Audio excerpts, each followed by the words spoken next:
Moose is in the house. Moose is in the house. Watch out. Watch out. Here's Moosey.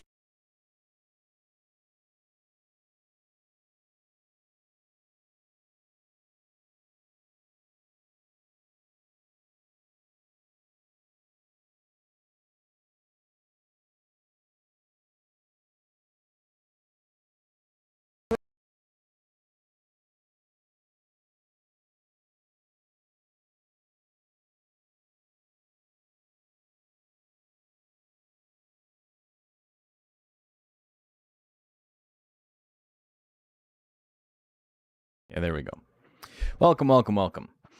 Hope you're all doing fantastic. I'm doing okay. Thanks for asking, as per usual. This is quite nice. It's a nice, balmy, like 40 degrees today. I'm dying a little bit. Big Waloo, thank you, thank you. Appreciate the sub. Appreciate supporting the channel. We got some Monster Rancher tournament action tonight. Pretty exciting stuff. We got 32 more monsters fighting in the DXBL4. This is the second round of lightweight, so we'll be getting to that in due time. Did the hater make the stream? No, and so he's not a hater. How do I describe this? It was going to come up eventually, so we can just get out of the way immediately. My head looks very, very shiny. I look like the greasiest that a boy has ever been. Oh, look at that. I fuck with the contrast real bad. Hell yeah. Oh, I look worse. Like 100 times worse. What the hell? Why do I look so greasy? I need nice... There, that's not too bad. I look okay there. Although my hair is kind of sitting in a way that makes it look like I got a nasty widow's peak. I got 2 comments on YouTube today. We're gonna look at them because they're quite funny. Don't bother. You can find the comments if you're like really dedicated. Oh shit. All right. Oh man, Tangent, just in time, brother. Hope you had a fun stream. Welcome, welcome, welcome, Raiders. Welcome, Raiders. We're playing some Monster Rancher. Welcome, welcome. I am Monster Rancher man, Moose Bones. I do basically only Monster Rancher. I was playing a little bit of Uma last week. I'm probably gonna play a little bit more tomorrow, even though I uninstalled the game from my computer at the end of last stream. I want to do an explicit one-to-one comparison between it and Monster Farm Line, so that's what we're going to be doing tomorrow. I'm going to play a round of Uma, and then I'm going to show you Monster Farm Line. They're exactly the same game. Monster Farm Line completely ripped it off because they're like, this is close enough to Monster Rancher as is. Let's just copy it. It's free real estate. This game for Jim Bowie only. But yeah, it was like 100% like I assumed. Fun and not my aesthetic at all. Line came out 2 years after. It's the exact same game down to like the UI is identical. Kind of wish Line was all AI. You can make it all AI. You don't have to enter tournaments with control. So there's that aspect to it. The fights are kind of difficult in it though, is the problem. There's a lot of fights that like require like a significant amount of strategy. And how you have things in Uma where it's like You have race specials that will proc during certain conditions, right? That shit exists in... What do you call it? That shit exists like on techniques in Monster Rancher, in Monster Farm Line, right? It's like what am I trying to say here? There's stuff where it's like if this is the first attack you use, you proc this special thing that gives you like an additional 10% power. If you wither X amount of guts, it boosts this other passive special you have. So there's a lot of agency in the game, which, like, you know, if you want it to be a complete auto battler, it's not really the same. You're right, but other than that, the actual loop outside of the tournament aspect of it is literally identical, except more, because like you can go on errantry, you can get techniques and stuff like that, where there's nothing like that in Uma. Game wouldn't be the same if you actually had to race to or had the option. No, for sure, I get it. But I also think that's probably why I'm not drawn to like play it endlessly. I got bored of Monster Farm Line, and that had like a lot more like you have to like put effort in type of situations. Either way, I'm gonna play it a little bit tomorrow. Before we get started with the tournament, I just wanna there is an elephant in the room, and we gotta talk about it real quick. A person commented like 8 paragraph posts on my a couple of my videos today, and what it comes down to is there's a man who, you know, because I don't want people to harass him or anything, so I just need to like get it out of the way. There's a man who was like very clearly like unwell, posting a lot in like the Monster Rancher Steam forums and on my videos and things like that, and he's not like in a good space. It's like very obvious that he has some sort of like there's some mental health problems going on. So this is not to like make fun of him or anything like that, but he did leave 8 paragraphs about how I don't know anything about the game and how he has a monster that lived for 50 years in Monster Rancher 2 DX, and how Oakley Man has a hit rate that is 4 times higher than every other monster in the game, to the point where if you were to use a monster with a 999 skill, it wouldn't have as high of a chance to hit as Oakley Man.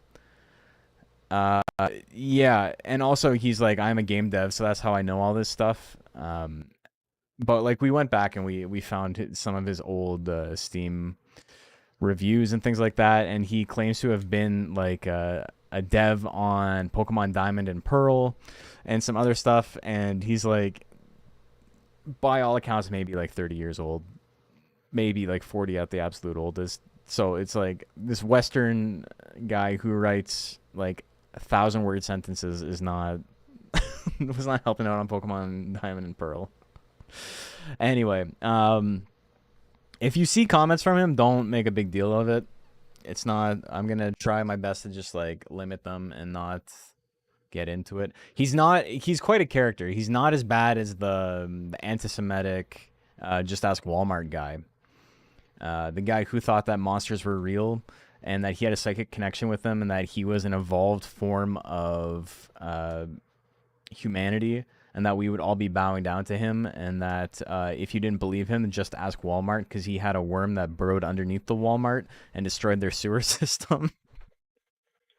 And also, you will be bowing before his monster. Like, just unhinged stuff, right? Like, I eventually got to a point where I had to, like, block him from the channel, because all of his comments were, like, they were starting to get, like, weird and, like, anti-Semitic and stuff, and so we weren't getting into that. But anyway, if you see big ass comments, don't engage, don't make a big deal of it. I just need to say that. And now some fun stuff. We're gonna play some Monster Rancher, so I hope you're all excited. We got some tournaments going on. We are running the deluxe or the DX Battle League right now, which is an ongoing tournament that probably lasts like 20-30 weeks. So it's been going. We are in week 10, I think, of it. So maybe actually longer than 20 or 30 weeks, because we're not halfway there. The Sassy Boy hater was bad. Well, that guy's just an asshole, right? Hogan, hey, thank you for the sub. Thank you for the nice gifty. Appreciate it.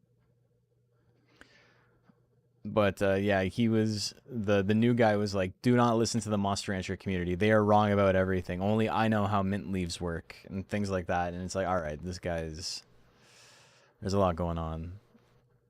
Okay, do I have Chiquita Yita on this file? I don't even know what file my guys are on. My boy Chiquita Yita is playing tonight, but I need to make sure I have them the right file uploaded. I never have to worry about this because I'm always the one running the tournament.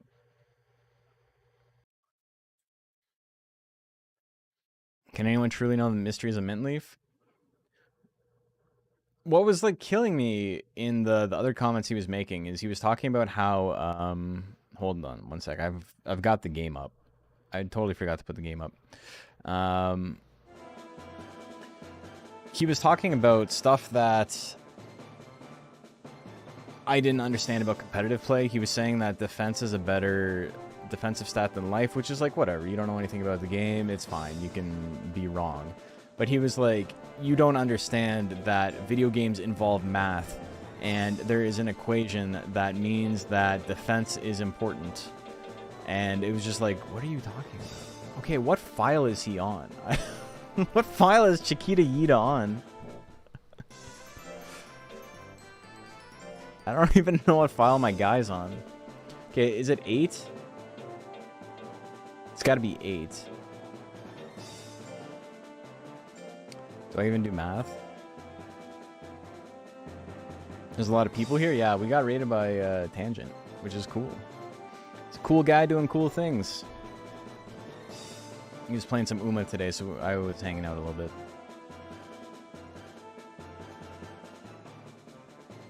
Used to believe you get in trouble for giving your monster drugs as a kid. I mean, we're not going to tell anybody, so don't worry about it. I think you'll be okay. But yeah, there was so much stuff that was like, we were talking about it in the Discord, and it was almost like this has to be a, where the fuck is he? It was almost like this has to be a troll because it is like perfectly engineered to make me and like no one else angry. Because it was just things like the only time where you would want high life and low defense is when you have a monster who is a gimmick monster who relies on healing over doing damage, which is a crazy thing to say out of nowhere because it's literally the opposite. That's the only time you want to invest in defense in this game. Where's my fucking monkey? Is he here? Oh my god, man. Haven't you always wanted a monkey?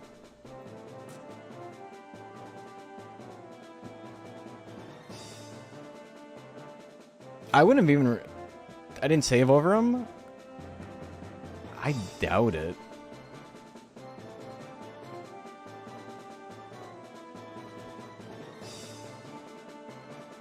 I mean, it's possible. But, like, what was I doing?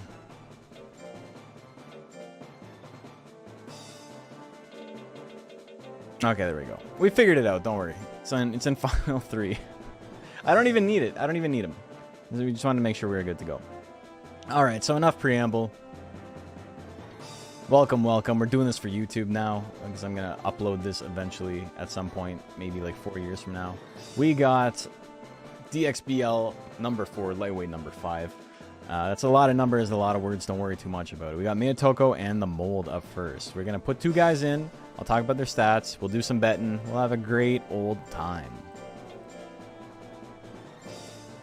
Don't even worry about it. The Mold.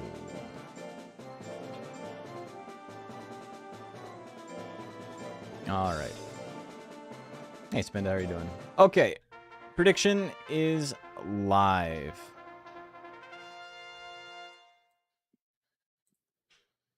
You can bet either of these 2 monsters. The reason their stats are the way they are is that this is the lightweight format. Lightweight is specifically engineered to allow monsters to build like mixed attacker builds, do like some power, some intelligence without it being like kind of prohibitive otherwise, because we always play with a stat cap in mind. Different weight divisions have different stat caps, and that kind of changes what is viable and what is not. This is lightweight, which is the lowest stat cap available, which you think would be easy to build for, but actually ends up being kind of difficult because it's very hard to keep your stats so low and do all the things you want to do. So this is one of the more technical stat caps that we play with. All the stats have to be 1400 or below. If you're allowed points in either power or intelligence equal to the other for free. So basically you're seeing 448 plus 500 plus 450 plus 1 equals 1400. And then because power is 500, you're allowed to have intelligence at 500 for free. And then same thing here. 299 plus 500 plus 240 plus 360 plus 1, 1400. And then 499 points. It's whatever, they're free. Lightweight might be my favorite division. It's fun. It's definitely a cool one. All right, what do we got? 76% on the mold. Let's go, baby.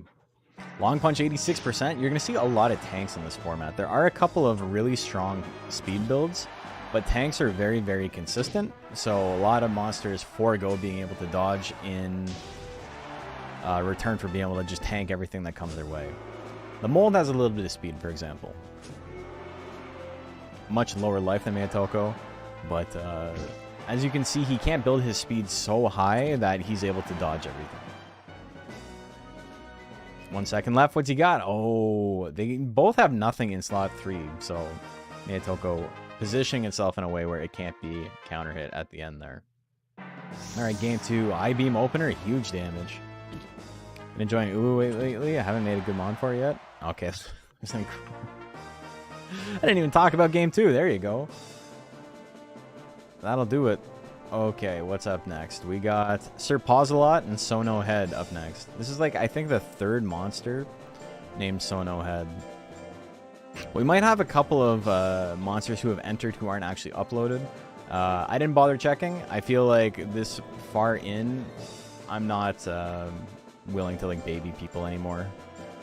It's a couple of weeks in. You get pinged. If you don't want to upload it, that's fine. So we got 2 here. Same monster too. It's a good bit, and it's always the same Gariel too, but you know, prediction is live. Tagged everyone, hopefully they're all up. Yeah, I actually got one comment that was like, I'm not entering today. It's like, okay, you don't have to be there, right? You can just, if you haven't been playing, you just let your file rock. But we just removed him, so, you know, he's not playing anymore. Okay, so Mayatoko beats the mold 2-0. What do we got on our thing here? Man, 96% on Sir Pawsalot. Kamui is very strong. This is like a pretty similar stat spread, but you're going to see these quite a few. The difference here being whether you put more points into skill to be more accurate or more points into life to be more defensive. Blizzard, 80%. Glide charge, big damage there. Takes a third of his life. The stab.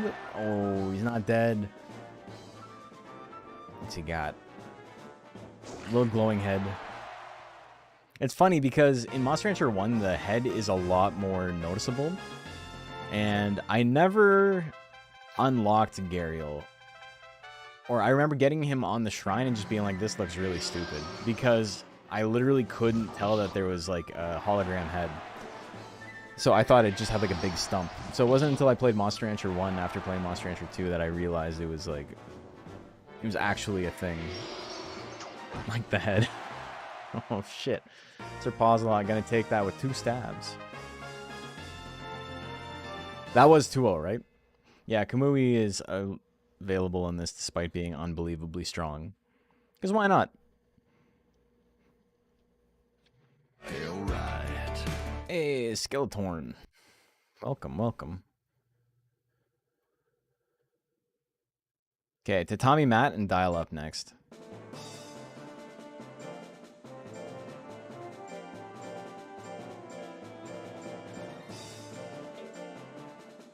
Tatami Matt's a great name too. Dial up.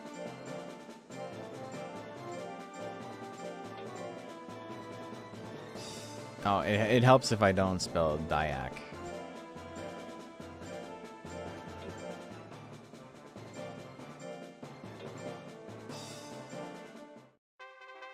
All right. Everyone bet right that time. Prediction is live. Who do you like out of these two bad fellas? I didn't even mention on YouTube that this is going live. Whatever. People will find it on YouTube. It'll be fine. But yeah, welcome again if you're here from Tangent's channel. I know Tangent is huge Monster Rancher fan. Great dude.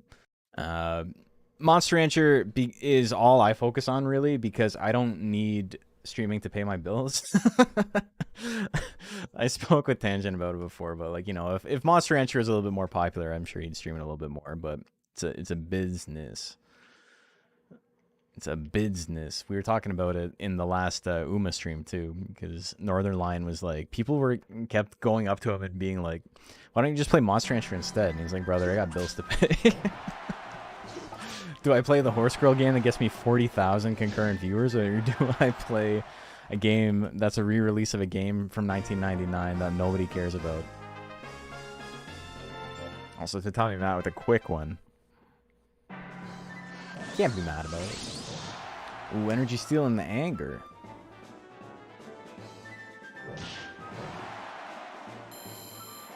Got him with the little... Oh, got him with the Anton Chigurh.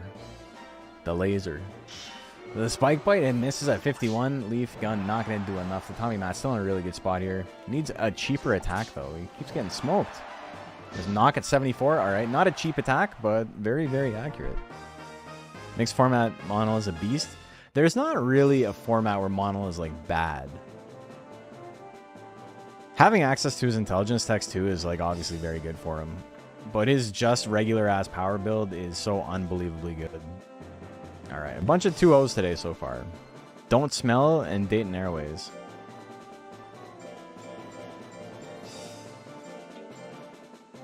It's really funny how he ended up being so broken in hard mode, because he was like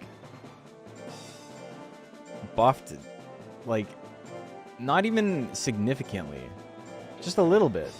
A couple of his techs had some good buffs, but there was stuff like Tentacles, which got like +5 hit or like +3 hit or something, and that was enough to make the move broken. Prediction is live. What do you guys like? Do you like the little plant? Do you like the fake Triceratops? I haven't been around in a hot minute. I remember you running a really funny format, welterweight. I haven't run welterweight in a while. The reason I haven't run it is because this format just allowed people to run 2 monsters each, and it's basically they had to sign up at the beginning of the league. And so if I had an additional format, we were going to get into a situation where it was going to take like, I don't know, 100+ weeks to get the whole thing done. So I had to cut something, and so I cut welterweight. But a couple of people have run welterweight since.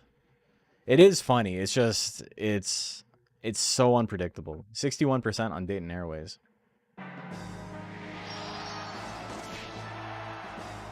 I was in my my friend Serena Penguina's stream today, just chilling before I started this one, because she was playing Uma as well. And she was talking about setting up tournaments for Uma, and it's so funny just listening to them talk, because I'm like, the children yearn for Monster Rancher.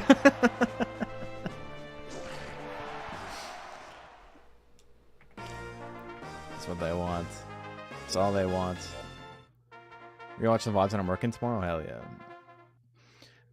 The live VODs on my YouTube channel, everything I've done in the last year or so is up on YouTube as just a full unedited VOD. But I want to get into the habit of making thumbnails for them, just so they're, you know, they're a little bit easier to find. It's not just a random screenshot. But it just, I don't have enough time in the day to make a thumbnail every single time. Like today, Dayton Airways wins that one, by the way. We were working on the Rancher Rundown today, so that's why, you know, even though I've had like 3 videos in the last 4 days, we didn't put out another one today. I worked on it for like 3 hours, and I got about 2 minutes of video done. So I wanted the Beacon video to be done originally for end of June, and it just couldn't happen. And then I wanted to have it done for Wednesday, and I planned on having it done for last Wednesday. And then I was like, I got a sick idea. And I started working on it, and it was like, oh my god, this is going to take forever. But I think cooking is worth it. You get good at thumbnails. I heard it's a lucrative skill. I mean, yeah, I'm not really interested in anything too crazy myself. Prediction is live. Obviously, having someone wanting to view the thumbnail because it's eye-catching is good. But also, just making funny thumbnails, I think, is really good. Like, I like the Uma thumbnail. That took me, like, I don't know, 15 minutes to put together, and that one was good. There's a friend of the channel who he posts stuff from Rocket League. He's got a huge channel. It's on YouTube. He's got like over 1 million followers. And all of his thumbnails are just like a car on like a gradient background. And that's what works for him. They can be really minimalist if that's what the content like requires, you know? 54% on Magic Man. Might be tough for the ghosts. They're both kind of ghosts. Look at that. He's bigger than him. He's like, oh, look at me. Look at me flex.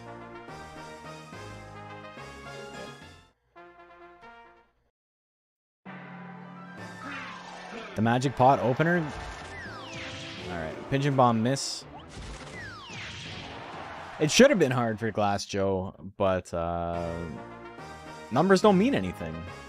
Numbers don't mean anything at all. That's it. It's a gay bomb, baby. He hit him. Old Man Yowie and wet paint. Speaking of gay bomb.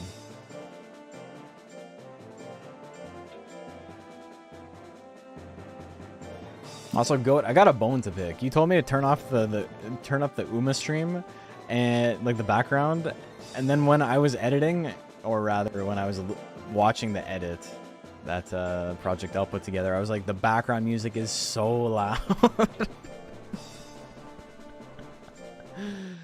I needed a happy medium between where I was and where I put it. Okay, that went to Glass Joe. Prediction is live. No math required when you obliterate your opponent. It's true. Set to turn it up. That's fine. It's not a big deal.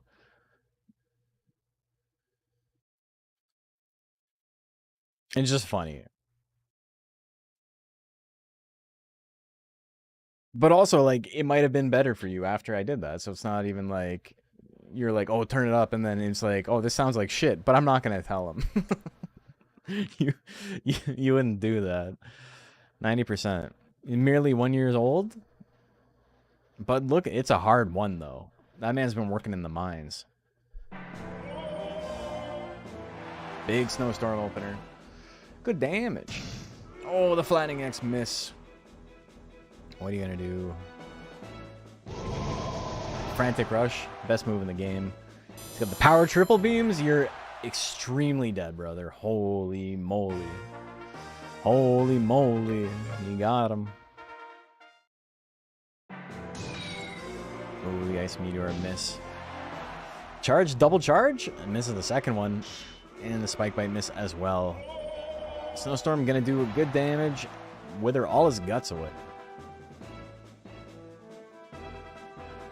Both monsters have a lot of like really damaging attacks. Either one can win. Punch combo is it. Yeah, that's going to do it. Crits for 300. Meaning it needed the crit to kill. It would have barely not killed without it. Ooh, flattening X miss. Ice Wave 67. Gets him with the P icicles. He's got enough for Snowstorm. Will it kill? It goes for punch combo again. It worked last time. Let me do it again. Oh, the knock miss at 47. Open up the door. It's real. Ice Meteor, not enough. Can't get the kill. He's still chilling. Pun intended. Oh, the flattening. There's no time left on the clock. Even if he were to grit, there wouldn't have been enough time. He plays it perfectly. He rolls down the clock. Wet paint gonna take that one 2-1. Luraquette and garlic bread. You're up again, goat. He tried his best. Very close set. Looks like it's not uploaded. Oh, it is. I just spelt it wrong.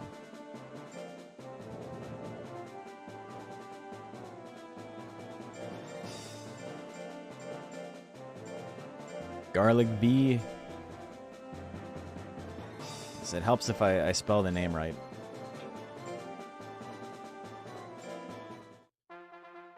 Okay, prediction is live. Garlic bee, yeah, you know me. And all that. What do we got? What do we got? I apologize if you're new to the stream and you're like, I wish I could bet, but I got no channel points. It's what we do here, though. We do a lot of this betting. It's fun. See which collection of pixels beats the other collection of pixels.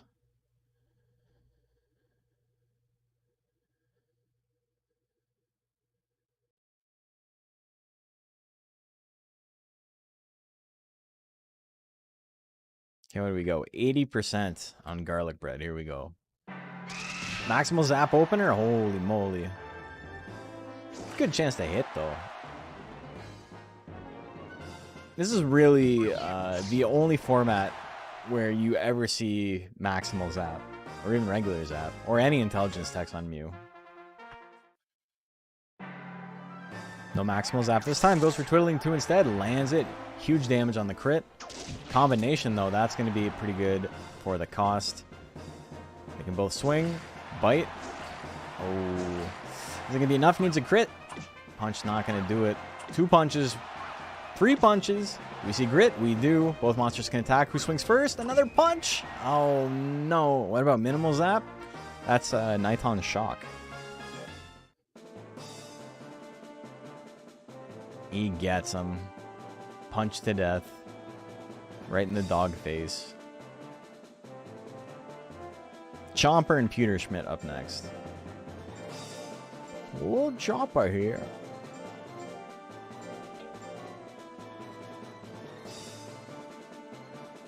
It's so much worse to have this question marked out.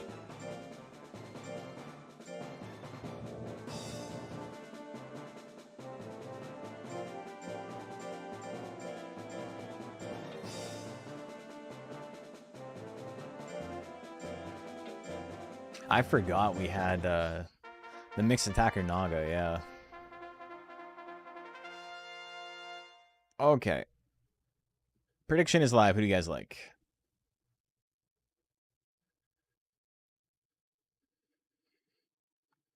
We got the Shuezo. We got the Naga. Naga, strongest monster in the game. Basically. Second strongest. There's one that's banned. Strong is legal.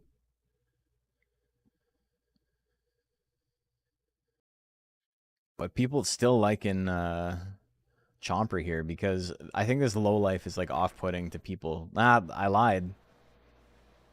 We got more people betting on the Naga. Here we go. Yodel. Got no guts left and you're almost dead. Tailsalt can finish it off here. Spit. Yeah. He gets him. Time Noise is really strong because it has a faster guts regeneration rate than normal Nagas. But if it's getting smoked in one hit, there's only so much you can do. Oh no. Alright, well, that was that. That is certainly a game. Chomper wins it. Alright, next up, Mr. Cheeseman and I'm a Fuzzy Duck. Good names.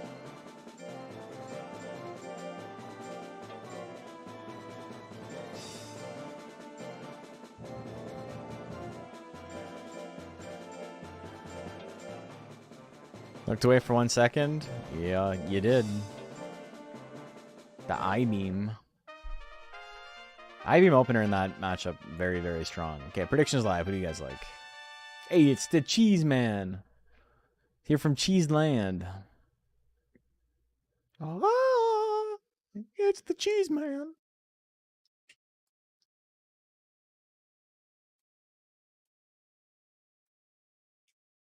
What's the opposite of cheese? He needs someone to fight.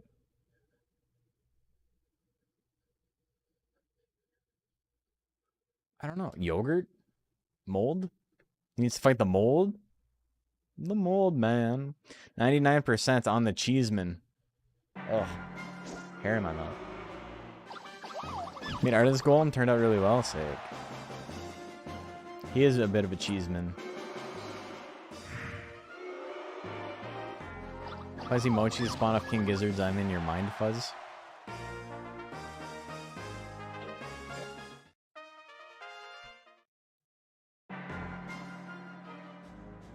Look at him go. The 1-2 thrust. The angry kick, no withering. You don't care. The double punch out of the kick. You just let him wind up and punch you right in the face? Come on. Use it for your blue sky all night. Your blue sky profile pick, nice. The roll assault miss. Charge finisher, 90%. He's got the grit. He's got the power. Bam, bam. You got the touch. Thrust. Good damage and withering here. Not enough to kill. He's got anger. A little bit of a faster guts regenerate. Be able to attack sooner. Uppercut at 71. That'll certainly do it. No dodging for the duck. 99% of the bets on the cheeseman. Oh, I can't go that high. I don't even know if you guys get the reference. Uncle Dogfree and Clover up next.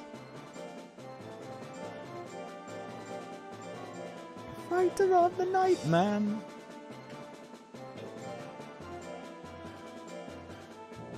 That's what I was saying. He needs a rival. I haven't watched Always Sunny in forever. That's Transformers? Okay, that's a different one, yeah. But there's a couple of things in there. Okay, this is Red Flamingo's monster, right? I don't remember what their name is.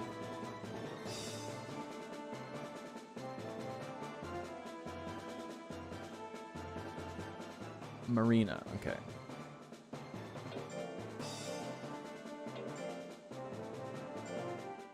Uncle Dogfree and Clover.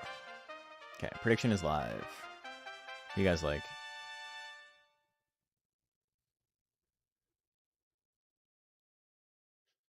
Can't see it live, and it's not easy to watch because it's a real show instead of anime and stuff that's easier to catch on the sly. Oh yeah, I can get the new frog. Yeah, I gotta figure out how to get my account back. Actually, I don't even know if I need it on my phone because I still have it downloaded on my PC. It's already hooked up on my PC.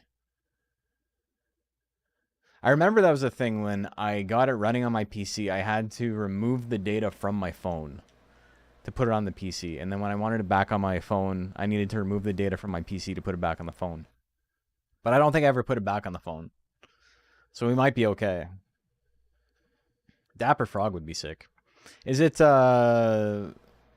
a free poll? 62%. Uncle Dogfree. It's welfare? Okay. Well, it's definitely what I'd be rolling for. Need to make a new Clover with 100 more power and 100 less skill. See how it goes. Well, you may have an opportunity to do that.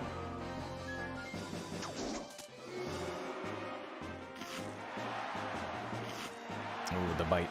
The bite! Biting his way to victory.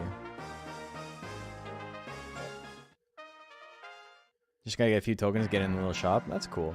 I'd like to play the Dapper Frog. Less fucker frog, more Dapper Frog. Is he, I'm assuming he's, like, int strong because he's a ghost subtype? Damn. Clover's still chilling, though. Two lashes miss at 90-something%? And the scratch miss, too. Clover, you got a shot. It's not enough. It's not enough, brudda. I love how fucked up combination looks when it's in fast motion. He's flying. That dude has got the zoomies. Look at him go. All right, a little bit of damage to Tail Lash. But yeah, less skill on Worm is usually better. He's one of the only monsters that can like consistently run less than max skill, or like less than whatever is intended for the tournament. He's power focused on he's a ghost subtype though, right? Clover takes it.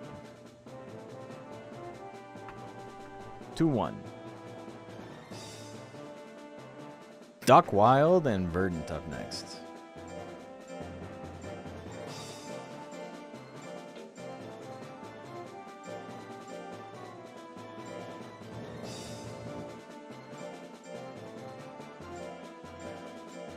Oh my god.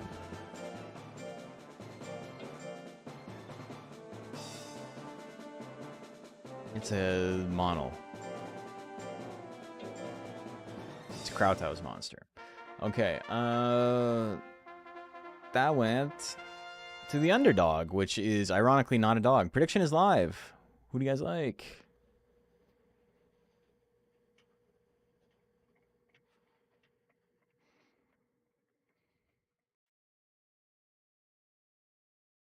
I thought it'd be fun tomorrow to play Uma into Monster Rancher, or Line Monster Farm, rather.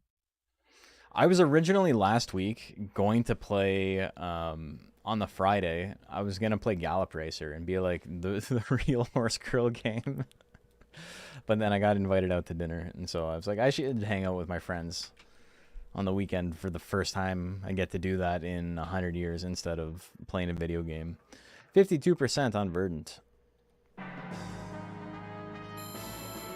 Struggle with the welfare monitors, you only get hearts for them during the event or from level up? Yeah. It's almost like it's not a good system, but it's intended to make you have severe FOMO and make you want to spend money on the game. One could say inherently evil, even. And that's not me just being shitty about Uma, that's me being shitty about Monster Rancher. Can't land nothing. Duck Wild, going ham. Going duck, even. Game number 2, here you go.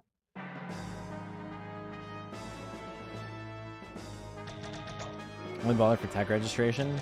I guess that's true, right? Because if it's in, if it's a technique that's too high of a level for you to get as like the basic 1-star or whatever, or 2-star or whatever happens to be, then yeah, that's obnoxious. And it's just like, oh, you're locked out. Oh well, you didn't pay money or spend 70 hours this week playing the game. Beam Shower finisher? Duck Wild gonna take it. Holy moly. Verdant's a very strong monster too, so that's good for the duck. You know what they say? What's good for the duck is good for the trainer. Duck Wild wins that one 2-0. We got Stinky and Brixie up next.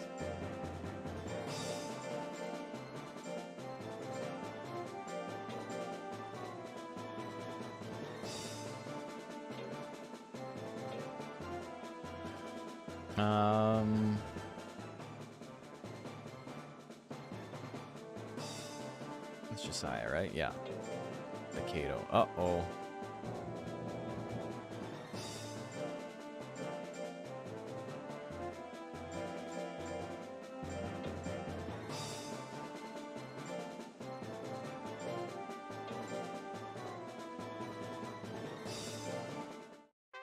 Okay. First Pixie of the night. First Kato of the night, too. Prediction is live. Do you like the little girl or the little cat? Reptile Eye and Camo looking green is cool. Yeah, my favorite thing about Omega is that the gray portions of him are just like filled with fossils. Like his body and his arms and legs have like little like ammonites and things like that stuck in it. It's pretty cool.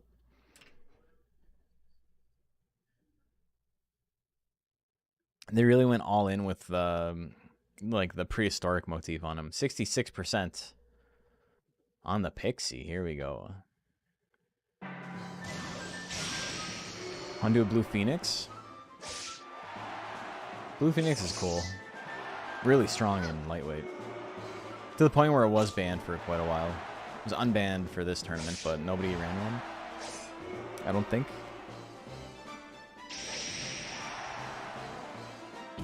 Blue Phoenix TX. Giga Ray at 13%. Holy. Even on a crit, that shit didn't kill. That's crazy. Like, it killed, but it wouldn't have killed from full health, is what I'm saying.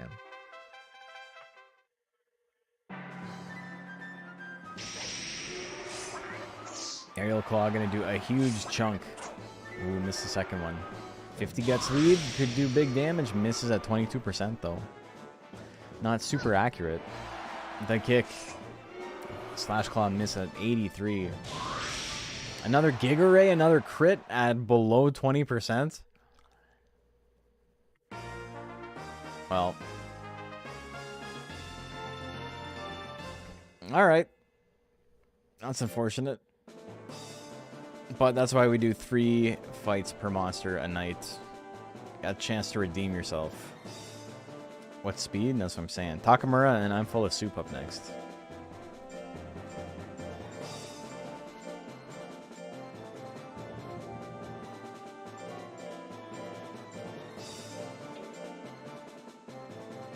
It's funny because, like, the way we approach naming monsters in Monster Rancher is very similar to, like, the horses and horse racing and stuff, right? Like, it's really, really rare for someone to have a name that's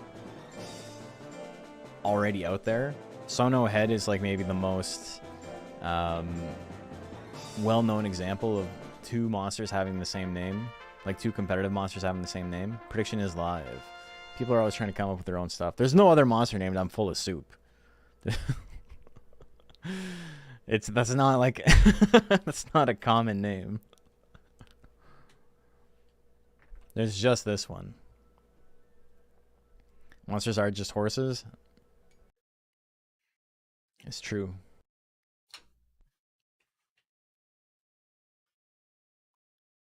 Okay, what do we got? 66% on the golem. Seed gun miss. Give him the boot. Look at that. In brow hit. Oh, fuck. Oh, this is big damage. The jab. Honestly, can win on jabs here. Oh, the charge attack is going to take him out, though. Need longer names in Monster Rancher for real stupid horses like Emperor Grumsky? Hell yeah. Sometimes horses dive bomb you at 45-degree angle. They just do that. It's true. We do need longer names.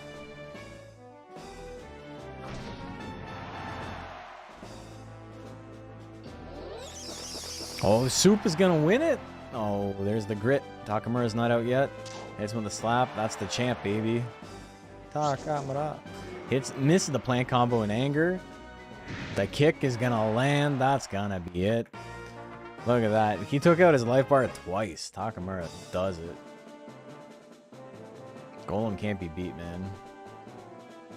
It's cool that, like, Monster Rancher is a game where the biggest tank in the game is also, like, a top 4 monster.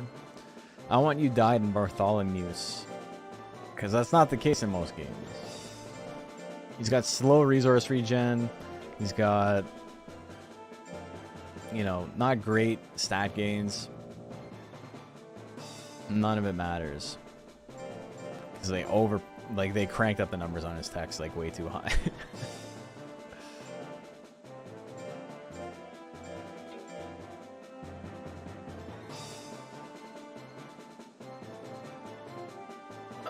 Yeah, that's it. That's the one.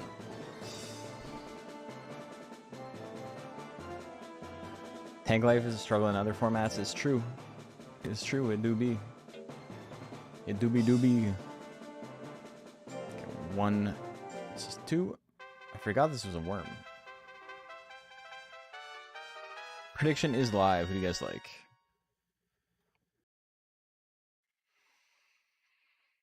Oh, man. So I did laundry today after I got home from the gym, and I bought these new hand wraps. And it was like a 3-pack of like red and white and black. And it said the first time you wash it, like, watch out because the colors are going to run in them. And so I was like, okay. So I washed them separately last week. Or so I thought. Turns out I completely forgot. But the red ones were still in my gym bag last time I did laundry, and I forgot to add them to the pile of laundry. So this was the first time I washed them. 55% on I Want You Died. And so, lo and behold, the colors of the bright red hand wraps ran in my laundry today. And at first I was freaking out because it turned my white hand wraps pink. And I was like, oh, fuck, that does not bode well. And so I looked at the rest of my laundry, and literally none of my other white shirts got turned pink.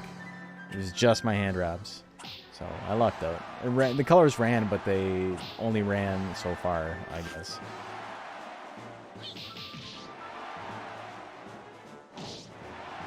In 3 months, you've won tourney with. 2 of them are tanks. The triple tail lash? Alright. Was that a 1-1? Or was that game 1? That was game 1, right?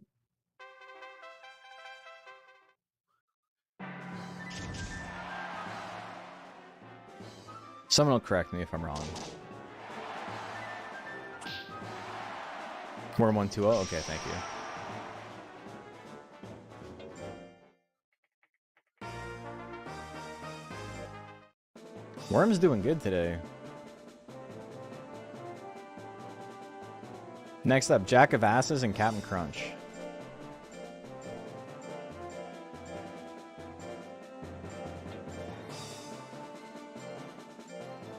I just realized I did not seed properly. I accidentally seeded my own monster last.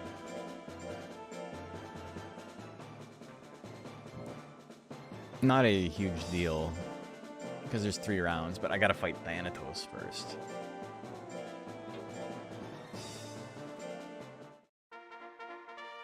Okay. Prediction is live. Who do you guys like? Hope you guys have been enjoying the Monster Rancher action. It's been fun. It's nice to get back to it after, you know, playing not Monster Rancher. I don't really, like, as much as Uma is not, like, my vibe, I think the novelty of it has not, like, completely lost me yet. Like, it's still, like, I would be interested in trying it again. So that's what we're going to do tomorrow, to do the AB. But also, like, the fact it's 99%, the reason you play it is for, like, the narrative more than anything else is, like, not going to hold me, right? Like, I don't play Monster Rancher for the story. Why would I play Monster Rancher with monsters I don't care about for the story, you know? 51% on Captain Crunch, real split.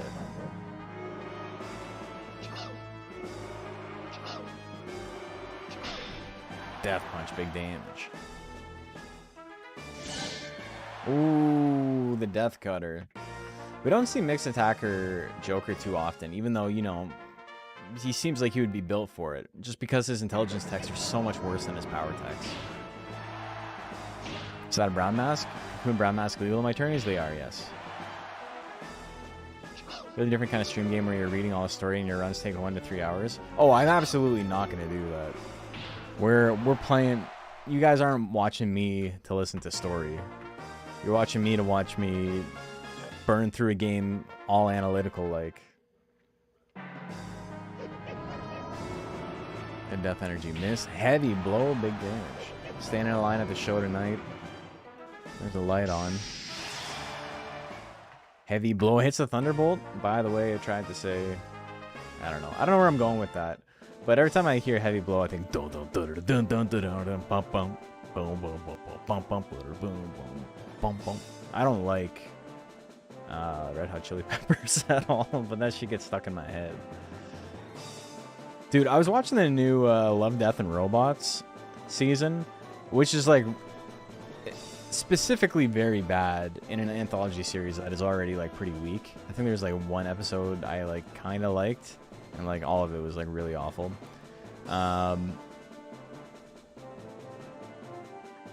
But the last episode of this season is just a fake marionette. Like, it's done with CGI, but it's pretending to be a marionette recreation of just a random concert of the Red Hot Chili Peppers.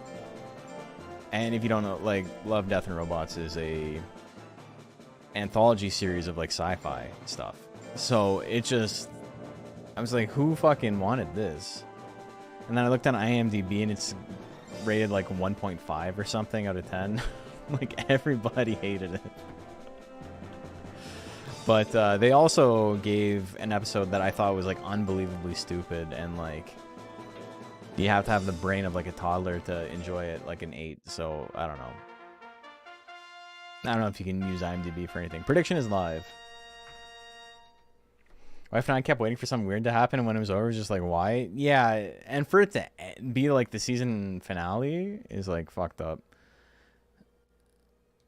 It's like that secret show, level show on Amazon, which was low-key just Sony advertisement. I don't even know what that is. That sounds intriguing, but like not for like a good reason, just because, you know, the way you made it sound is like this shit is evil. Oh man. Okay. 100% on Chiquita Yida. Death Energy, good withering on this. The boy does not like to be withered. Thanatos is very good at withering. More withering is in the yellow. Oh, this thwack miss. No dodging.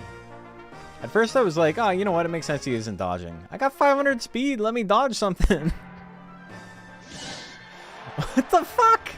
4 for 4. 5 for 5? Holy shit, dude. Fuck off. Alright, what are you gonna do? Everybody lost their chips on that.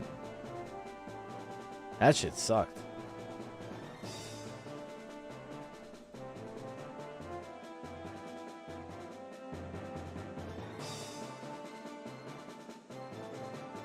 Anthology series where each episode was a different game. It had a Concord episode. Incredible. A classic game everybody loves and remembers. Anthology series with each episode was a story from video game property. Mega Man, Pac-Man had Concord episode, and the finale was a delivery person in a city full of Sony and PlayStation characters. That's so funny, dude. Mayatoko and Takamura. I mean, I guess that's the... like, what do you call it? That's the risk you run when you're watching Sloth.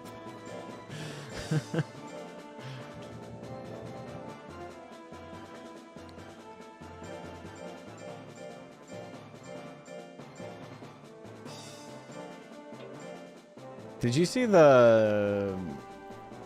was it Blood Dragon Remix? Or whatever, the one where it's just all the Ubisoft characters in a universe together? And... what's his name? Rayman is like a Sean Hannity, Tucker Carlson type.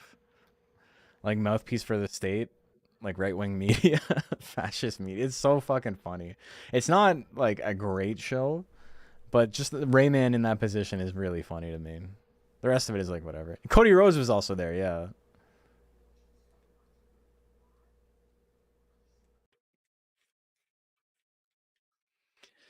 I do...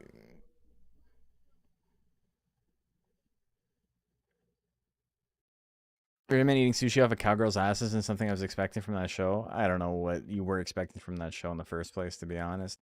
64%. You've seen the show with Rayman and basically nothing else. It's definitely... some of the action's okay. Damn. Same dude who did the Castlevania series on Netflix? Yeah, that's right, because the animation was sick. Is the Devil May Cry series bad? I never watched it. I don't know enough about Devil May Cry to be like interested in it. Duke Nukem series sounds bizarre. Like, I don't know how you can get that much out of Duke Nukem. Like, I feel like you'd be all out of chewing bubblegum like one episode in. Which I guess works for it, because then that means that all you're left with is kicking ass.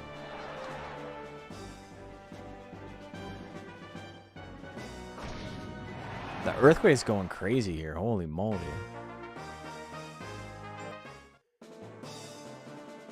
Takamura gonna take it. Sir Pause-A-Lot and Thanatos DX.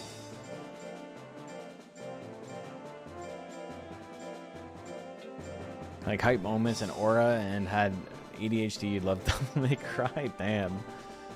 Gave a shit about DMC, you'd hate it. So that's an interesting scenario because I'm batting 0 on that. I'm neither of those.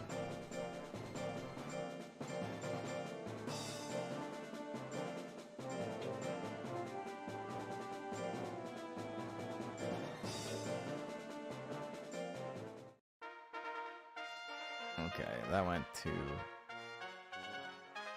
the goal. Predictions live. We found an unbiased viewer. Yeah, I don't care at all about Devil May Cry, but also that doesn't sound good to me. So I will like ultra hate it. Duke Nukem is meant to be a comedic character, but he's played straight for the irony. Yeah, I'm aware he's a parody.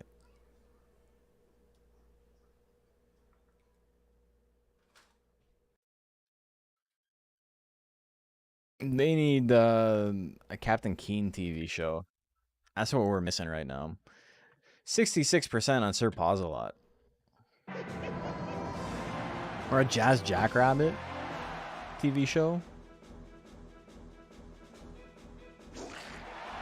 Jazz Jackrabbit versus Bucky O'Hare. Greenlight it. Friends all got shit-faced with Duke Nukem's voice actor, and I was so pissed because I was working. Oh no. That sounds... Sounds like he'd be a fun guy to hang out with. Based on the voice alone and literally nothing I know about him. Damn, that stab miss is gonna be huge. He's huge! Maybe not if Thanatos doesn't attack? Yeah, alright. We give him a second shot. Oh, shit. Look at that. What a way to win that round. That was trolly as hell. What the hell? Okay, that's 1-1, right? Or 3-0? I don't know. I'm just making up numbers. I don't know. I was checking something. Is that only game 1? That's game 2, right? You guys will tell me.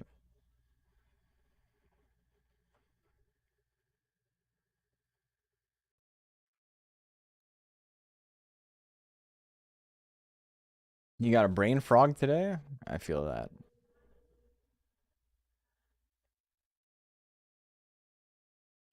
Okay. Well, I guess I can check real quick.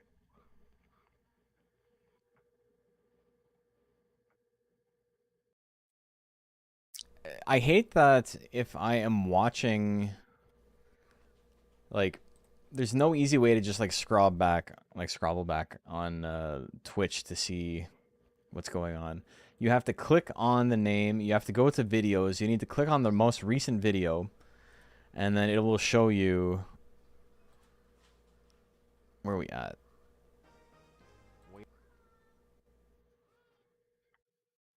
I will like ultra hate it.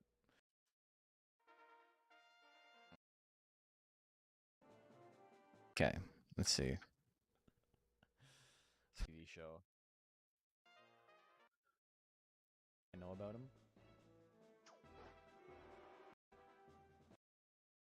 Something. Yeah, it looks like it's just 1-0. I feel that.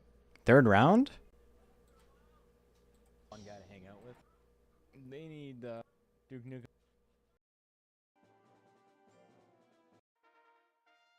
Yeah, I don't care at all. Duke Nukem is meant where he's a. Okay, let me watch this back real quick. TV show. Greenlight it. Okay, dog one. Yeah, third round. Thank you, thank you.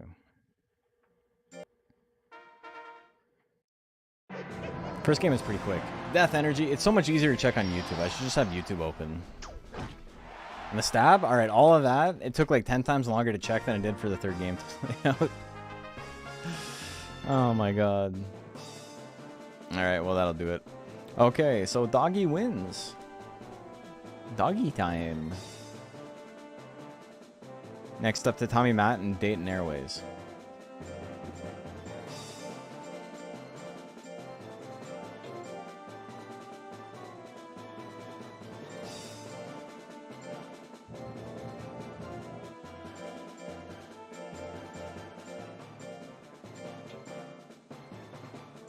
Daytona.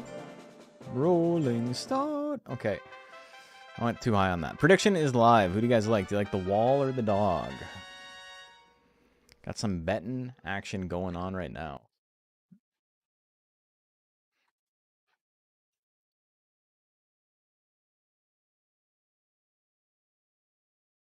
Oh.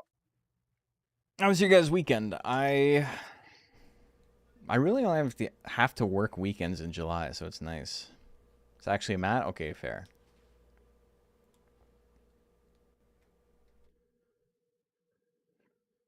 50-50 on the bets exactly. Holy moly. Grinded horse game a lot? I can honestly say I haven't played it since I streamed it.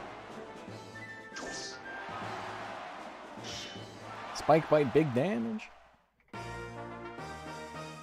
You've been doing art fight? Oh, that's cool. What's the theme this year? I saw you posting some stuff, but there's always like the two teams, right? DDR saw F1 for free, starting expert Sphere Grid, new game, FFX. I've never played Final Fantasy X the whole way through. I didn't play it when I was a kid, and I tried playing it when I was like 20, and was like, I don't know if I can deal with this. Fossils vs. Crystals? Cool. Damn.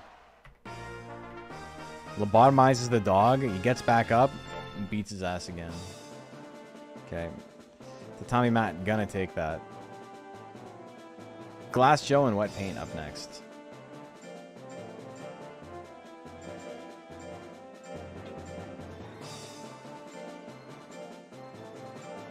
I beat it in 1 to 3 days and played it recently, and it's shorter than I remember. I don't even remember how far I got. Did you guys see the 25th anniversary of Final Fantasy IX special video they made? Where they were like, Square Enix put out this video that was like, it's the 25th anniversary of Final Fantasy IX. Please like enjoy this special video we made just for you, the fans.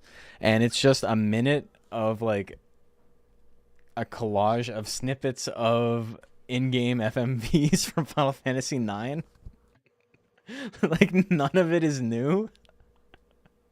It's so fucking obnoxious. Why would you do that? We made this just for you. And by that, I mean we got an intern to spend 20 minutes splicing together some of the FMVs.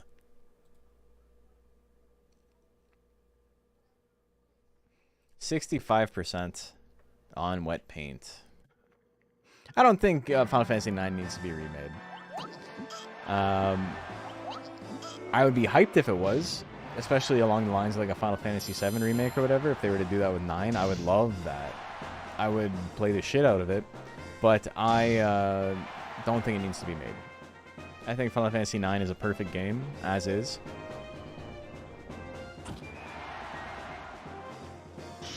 Oh my god, got his ass bit. If they're gonna make a new one, I'd want it to be action, because the original already exists. I want to play video games. Hey, Psycho Smurf, thank you for the sub. Oh, big uppercut. The triple beams? Get him with the beam. Fury.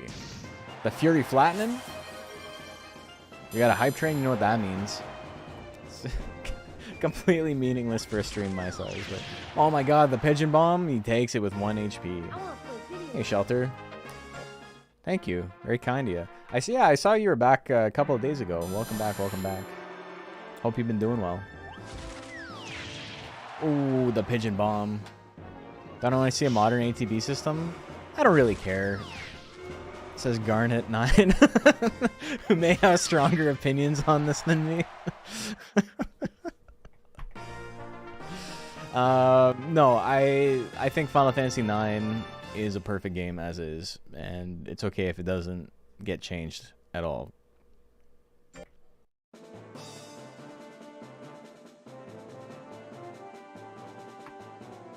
I have pretty strong opinions on 9. I think it's perfect in not like it is without fault type of way, because, you know, the gameplay's a little sluggish, and there's a couple of issues with that, but I think as far as like execution on an idea, they nailed it. Necron is like kind of a weird final boss. But also I came from like playing it back to back with Legend of Dragoon, which is really funny because Legend of Dragoon gets clowned on by haters who say it's just copying Final Fantasy VII, even though it's not. It's very obviously its own game. It's very different. There are some similarities, but they're all very superficial. It's more similar to Final Fantasy IX than 7, honestly. The whole fucking thing revolves around a big tree of life that the final battle takes place in, and the final boss is a guy that is like not actually the antagonist up until that point, and then it's like, oh, by the way, it's actually this guy. How is 10-2? Because I know I have friends who played it like when it came out and they hated it because, you know, it's different. But I've never actually played it. All I know is that they wear different costumes. Is it like a job system? Like that's all it is? It's just 3 characters, but it's a job system?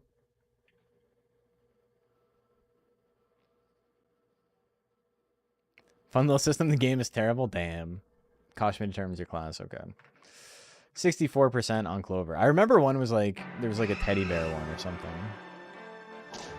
I haven't thought about that game in like 20 years, so like I don't remember anything about it.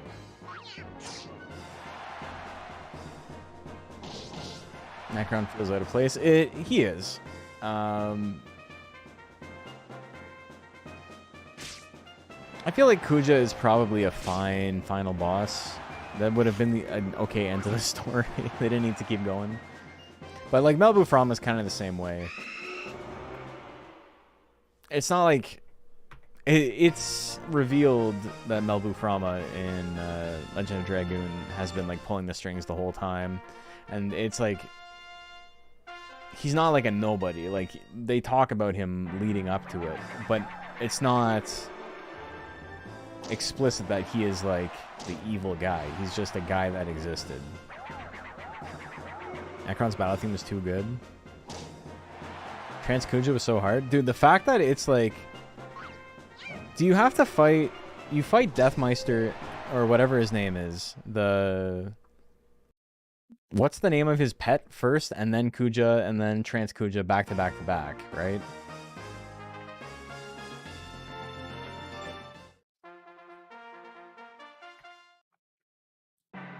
Death Guys, thank you. Yeah, the Gizmaluke reskin, yes. Deathmeister, as soon as I said it, I knew that wasn't the name. Because that was the name of the very first centaur I made in Monster Rancher 2. He had 400 life, or no, 400 skill and 400 power, and he could beat all my other monsters just by swinging a frame 1 rush slash. He had like 100 in every other stat. Baby's first min-max. Niraket is gonna take that one over Clover. It's over, Clover. You can save after death, guys? Oh, okay. Really? So, okay. I always thought it was like all 3 were like back to back. And then there's like a weird boss rush right up to that point, right? Because don't you fight the behemoth right before that too? Chomper and Brixie.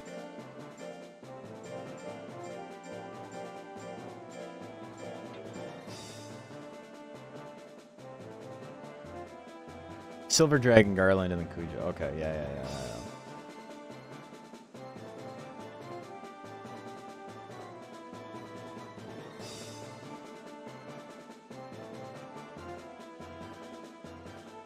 And then before that, there's the lady who has Berserk and like the 6 arms. Like, there's a lot of stuff going on back to back to back to back, and 9 at the end. No, I was thinking about 3 consecutive battles at the end. I know there's like the boss fights with like a little gap in between in Pandemonium, but it has been quite a while since I played it, so I was just forgetting the order.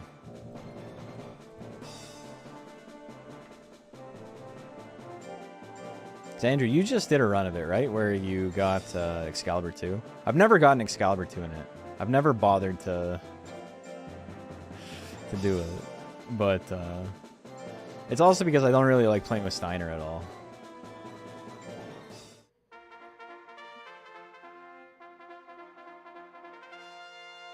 Okay, prediction is live. Never able to battle Ozma. I didn't do it as a kid. My friend had the fucked up Brady Guides guide to the Brady Games guide to Final Fantasy IX, where every single hint was like, go to the website. It's on the website. Check it out there. If you want to know what the fuck is going on, go to our website.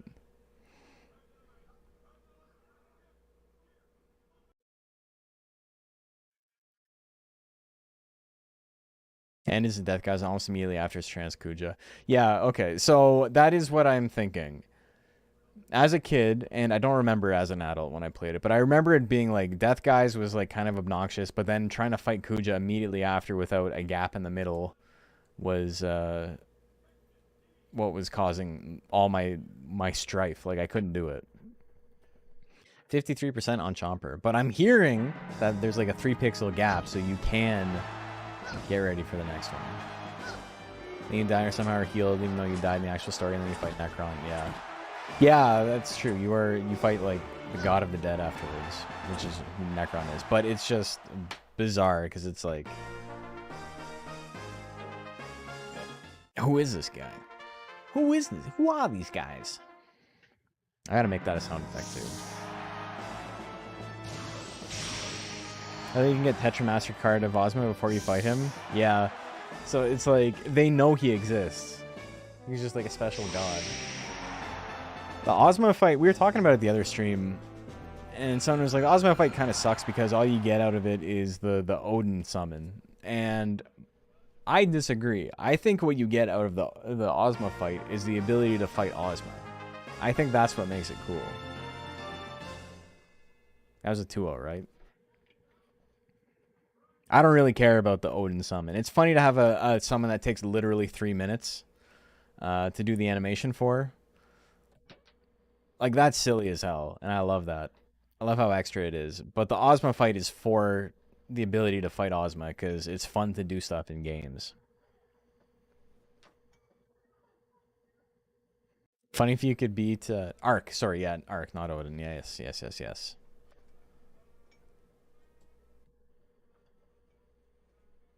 It's also funny how it's like, oh, the strongest summon is a spaceship, by the way. Yeah, it's the Arc summon, yeah.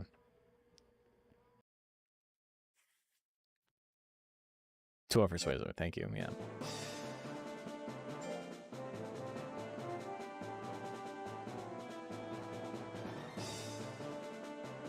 Mr. Cheeseman and Bartholomew's up next.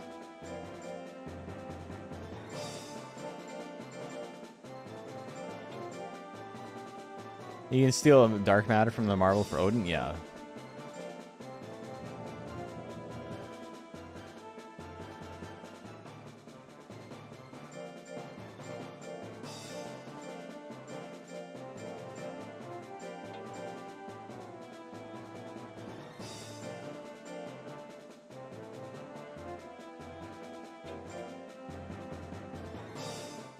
Did you guys ever play... What was it called? The Final Fantasy Monster Hunter clone.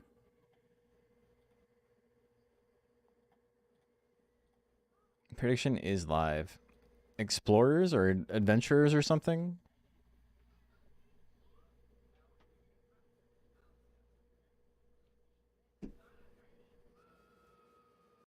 Explorers, yeah. Yeah, it was fun. Really easy. But it was cool. I enjoyed it. Geomancy class was a lot of fun. 62% on Bartholomew's. Also, classic Final Fantasy game in that the classes are just like unbelievably imbalanced. But because I remember playing with a friend and he's like, "Why are you playing Geomancer? Why don't you play something that like does actual DPS?" And I'm like, "Because this is a game for toddlers." This shit is so easy if you've played another hard video game in your life. Damn, this is the brow smash.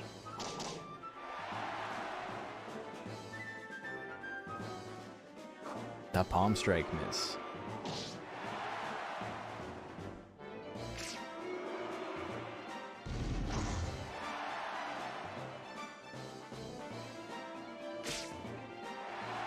Ooh, gets him with the sting. We're going to game number 3.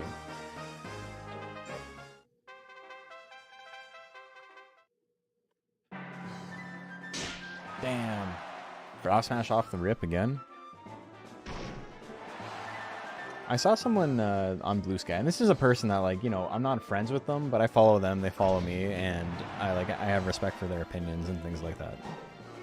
So I'm not saying this out of, like, any sort of, like, malicious intent or spite or anything, but they were talking about the new Deltarune chapters. And they were talking about how they really hated how there's so much stuff in the game that's missable, and it's like there's no way to know that you should be, like, if you do X or Y, that it, like, cuts off certain story elements and this and that. And I found it really fascinating because I love when games are just like, there's goofy little secrets for you to find, and it's not, like, based on a puzzle. It's not based on, like, you should be able to intuit that this is a thing that does or doesn't exist. And a big part of why I was thinking about that is because of Bclon, making the video on Bclon. And I love that Bclon is just like, how are you supposed to know that? I don't know. You're not really. You're not expected to figure it out on your own, at least. And that's fine. It's cool. It's nice that not everything is just like a... How do I say it? Prediction is live, by the way. It's not...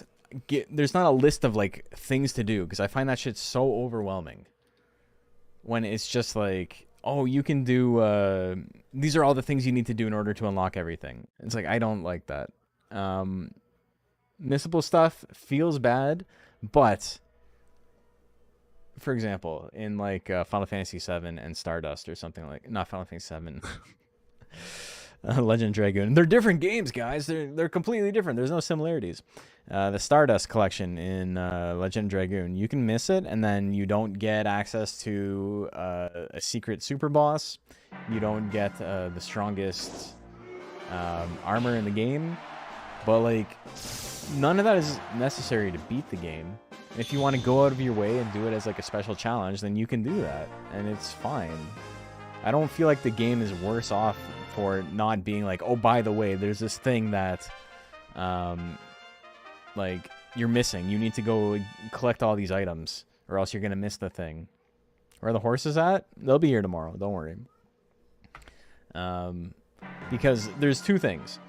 If it's mechanics-based and you care enough, you'll figure it out and you'll go do it again. And if it's story-based and you don't want to go through the effort, you can just look it up and see what happens, right? I don't think it's that big of an issue. Also, Gally beat his ass. But it was just really fascinating to me because I literally have a line in the video about that, about this whole thing specifically, because as it pertains to Bclon and how I like when games have like a 90s type of design philosophy where there's just stuff that's hidden and, you know, it's fun. Games are not meant to be a job. You don't need to 100% them. And then as I was on Blue Sky today, I saw someone mention how, like, they didn't like this aspect of a game and how they thought it made the game worse. And so I was just like, it was just, you know, serendipitous, I suppose, that I was editing that part of the voiceover, and then I saw someone with that exact opinion. Again, not saying anything about them as a person. They seem like a perfectly fine and normal, upstanding citizen. Prediction is live. But, yeah, that's just something I don't agree with, I don't think. And I really hope if they, like, watch the video, they don't think I'm talking about them. Because I had this written, I had it recorded before I saw this argument, or this discussion, because we weren't really arguing. But it's just funny that I talk about it, and I talk about specifically how I've been seeing a lot of really bad opinions on Blue Sky lately. about video games. And then this one guy makes a comment that's like exactly in line with that. So it's going to seem like I'm being a dick to him if he watches the video. I don't think he cares about Monster Rancher though, so that's fine. 58% on Don't Smell. Half the fun is unlocking all the neat boys. Give me the big ass whale by getting whisker pieces and shit. That's what I'm saying. Mentioning video title I saw the other day made me laugh. How do I consume Deltarunes? Like it's just a Doom, just play. It's just a game, just play it. Yeah, I don't like the idea I proposed when I was talking on Blue Sky to this guy was like, is the game a checklist or is it a thing you're supposed to like enjoy? And that's not condescending. If it's condescending, I apologize, but I'm not trying to be condescending with it because there's people who see games as like a list of tasks and they enjoy it when they do everything. And I just don't understand that. I don't know if it's maybe I just don't have enough time. Not to be the whole like I'm busy, I can't do that type vibe, but like I don't get it at all. It's like when people talk about having a backlog of video games, it's like why? What are you talking about? You have to get to your backlog. Just play the games you think are fun. Who cares? Damn, Don't Smell. Going crazy. Plant beats tree. The shrub is bigger.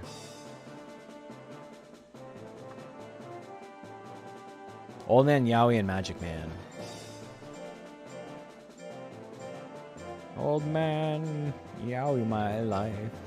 I am a lot like you were. Maybe not. Maybe I'm not. Then Magic Man.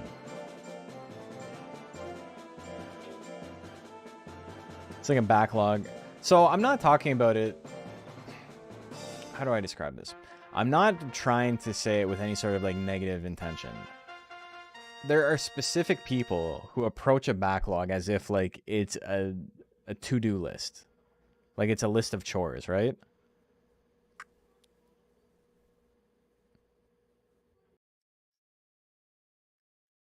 You can just be like, oh, I have a backlog. There's a lot of stuff I want to play at some point, right? And I'm sure that's like 90% of people who talk about having a backlog of video games. But like, I got like 1 or 2 games on Steam I've never played. And it kind of sucks that I paid money for them, but I don't feel the need to play them just because I spent money on it, you know? 75% on Magic Man. Like, I bought Wild Hearts, and I never played it, and I don't think I ever will. Sucks that I gave them $80 for a game I'll never play. But, you know, it's there in case I ever feel like it. Some people want more structure in their lives. That's fair. I feel like I have enough in mine as it is.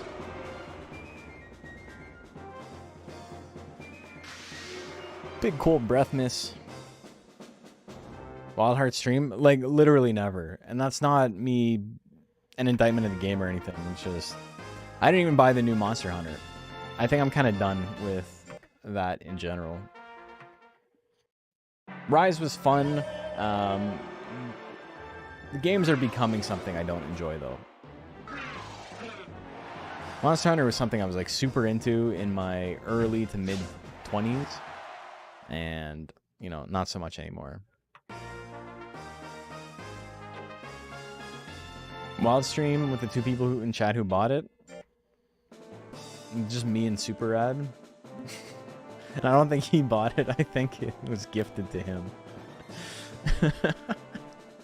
Uncle Dogfree and Garlic Bread up next.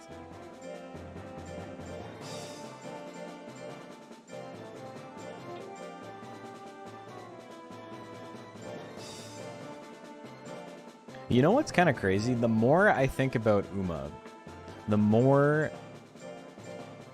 The thing that turns me off about it is not even the horse girls. I think I've become desensitized to it. It's not my vibe, but it's, you know, I've come to terms with what it is. It's probably not something I'll ever play out in public. It's probably not something I'll even play on my own, really. Prediction is live. But the gacha and, like, the money to roll seems so fucking egregious in it. Like, unbelievably expensive rolls. I was watching one of my friends play today, and the beginner packs are, like, 3,000 crystals or whatever which is like 2 pulls for like $40.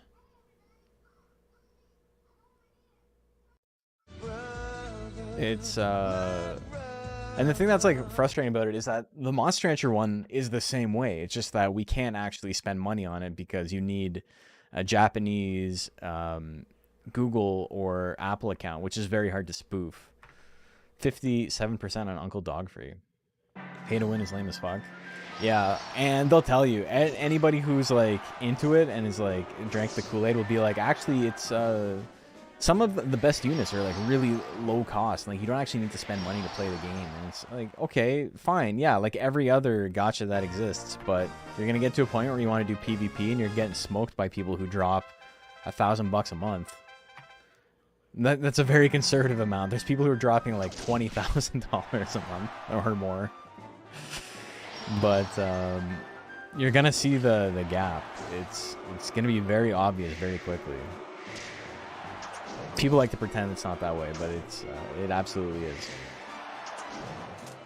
It's stopping us from making bad decision 100%. That's the only reason I've like recommended it to anybody. I've lost track. There's dogs everywhere, man. What are we doing? What are we doing? Talking about horses, watching dogs. It's 2-0 for Dogfree, right?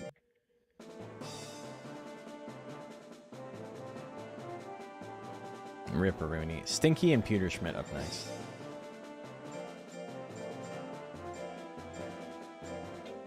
I don't know, man. Gacha games are inherently evil. I think that's the main problem I have with it the more I think about it. I understand there is a very obvious hypocrisy to it with me paying for the Pokemon TCG Pocket monthly pass. But I feel like spending $13 a month is like, you know, not that big of a deal. And certainly I would never be hypocritical about something like this. Prediction is live. What I like about the Pokemon TCG Pocket polling as opposed to gachas and things like that, or other gachas, it's not like it isn't one, is that it's like it gives me a pack to open a day for a month. So it's like 30 cents a pack. And a little dopamine hit I get from like, oh, let's play. I'd spend 30 cents on that. That's fine. But I don't know. It's very easy to make it predatory.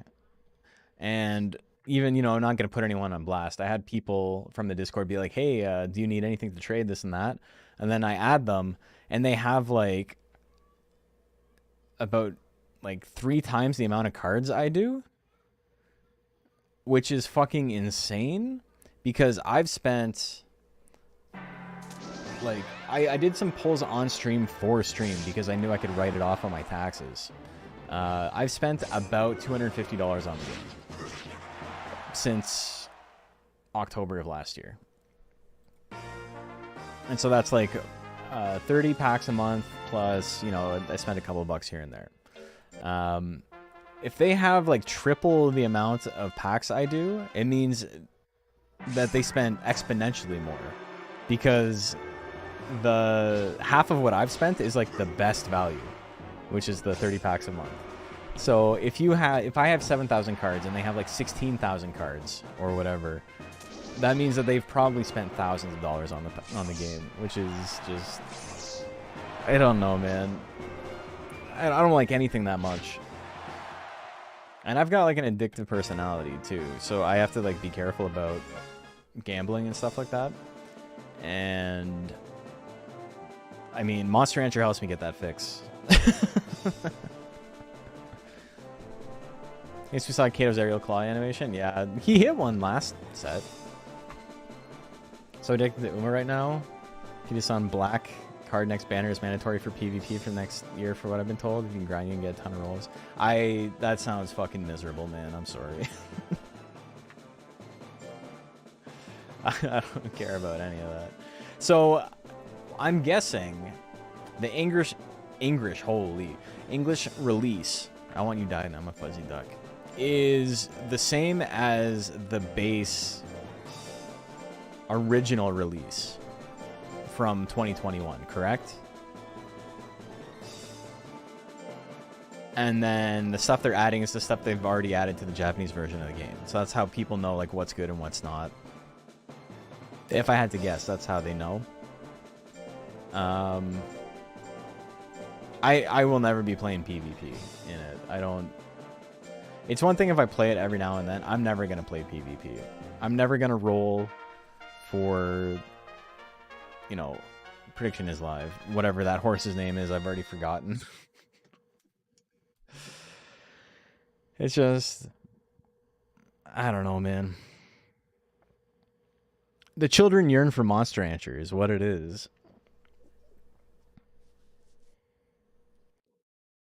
The decision making you make in UMA is like significantly less impactful than in Monster Rancher, because in Monster Rancher, on top of like training, resting, and playing, or like recreation, you also have the ability to go on errantry, which gets you new attacks, which is huge. Luck on my pulls are absolute trash. Good thing I fucking deleted my save. We got a little guy fight. 67%. And I want you died. Babies yearn for baby's first peak. That shit killed me, man. Oh my god. That shit was so funny. This image got posted to the Discord that was like baby's first peak. And it had like 1,000 pictures in this collage. And it was stuff like John Cena, fucking Happy Gilmore, Charizard. Just like all these things that are... It's literally just... This is a thing that people like. A very, very funny bait. But Monster Rancher 2 was on it for some reason. It had like the longsword from Monster Hunter. It's so funny, man. Pretty good rage bait. John Cena. John Cena and Roman Reigns were both on it. I'm a fuzzy duck. Gonna take game number 1. I didn't lose much. I didn't get a single 3-star. It's all Gamba. The inconsistent training is definitely not for everyone. I mean, you're talking about Monster Hunter. It's 1-1?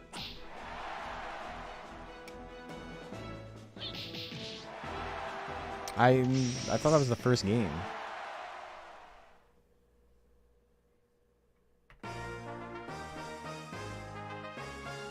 Hopper combo game 1. Okay, now he wins. Okay, thank you, thank you. Appreciate it.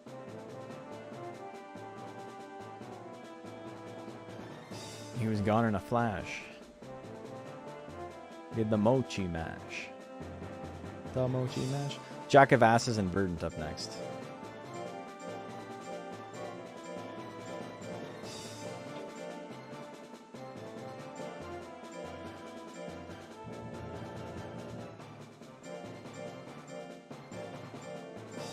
But that's also why I stopped playing Monster Farm Line for the most part. Is that Monster Rancher already has enough RNG in it, right? And it felt so unbelievably bad to miss like a 90% chance to get a tech on errantry or something like that. Prediction is live. But something UMA doesn't have that Monster Rancher does have that makes it even worse is that you have items that you bring with you into the run. So like you collect items or whatever, and then you're like, okay, I'm going to start my run with these 2 rare items. And they're limited, like they are consumable. And so if you're like, this looks like it's going to be really good, I'm going to use an item on this, and then you fail on errantry 4 times and you don't get the attacks you need and you run out of weeks, and then your monster ends up completely bustering out, it feels so bad because it could have taken you like over a week to get that one item, and it's just gone because you had bad RNG. 96% on Verdant. UMA at least doesn't have items like that. I don't think, anyway. There's nothing you can like consume as the run begins.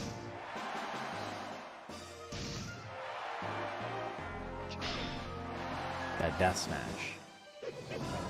The death energy? You got some Jack of Asses. There are persons? You get to eat people?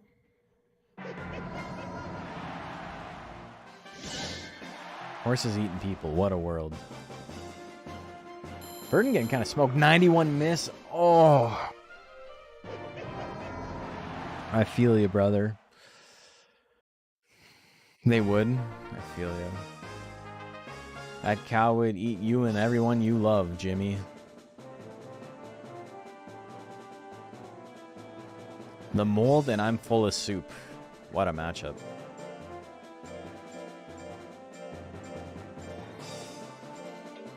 Cats and dogs living together.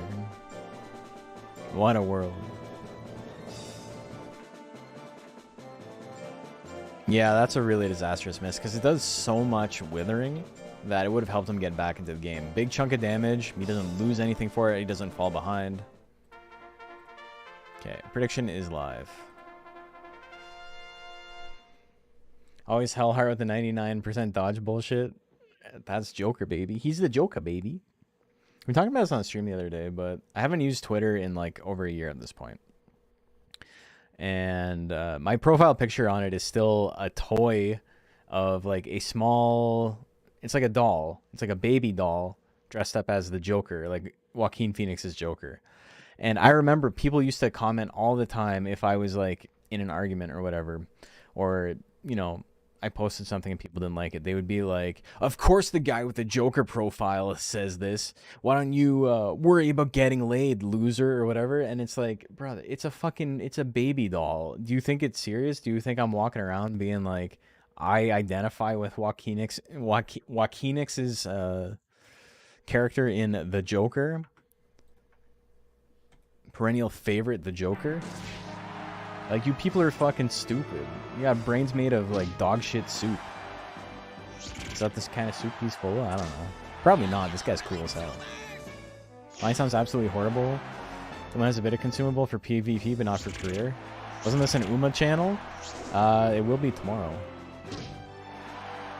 It's a Monster Rancher channel. It was a Monster Rancher channel when we were playing Uma as well. Because what is Uma if not Monster Rancher? Bonus points to people who think authors agree and are responsible for the ideology of their antagonists. Yeah, that's great. You can't make a good character. You have to 100% agree with the character's motives. So close to soup. Can I raise a phoenix and call it Joaquinix? Joaquinix is a good name. Damn, he got his ass beat that time. Got him with the toesies. Some stories are like that. Not many, though.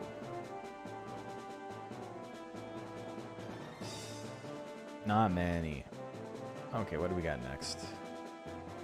The Mold wins it. We got our last match of round 2. We got Sono Head and Chiquita Yida.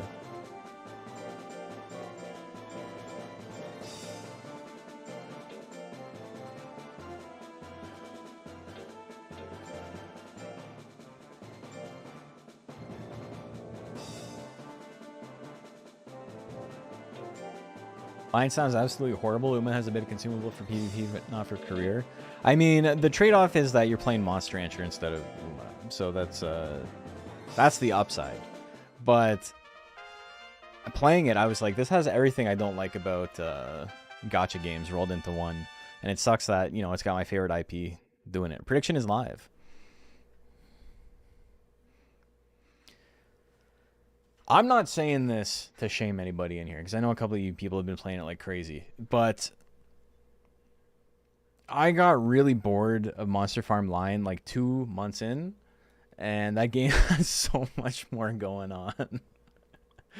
What are you finding time to do in the game other than busy work? Is it just busy work? Is it just like updating your team and doing all the little side quests? You're not doing careers constantly, are you? Pulled so many Eared Mews. I got like over a dozen Eared Mews. It was the first monster I 5-starred. That and Mudlina. I got both of them like almost immediately. I think by the second banner I had 5-star for both of them. 83% on Sono Head. Nobody believes in the monkey after that last one, and I believe it. He hasn't dodged an attack yet. He'll do it at some point.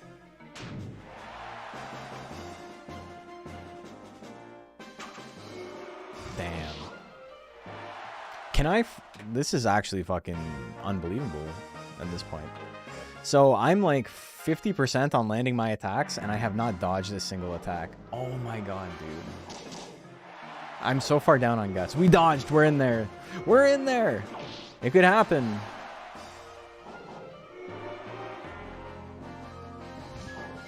Okay, we dodged the glide charge. We got a big guts lead.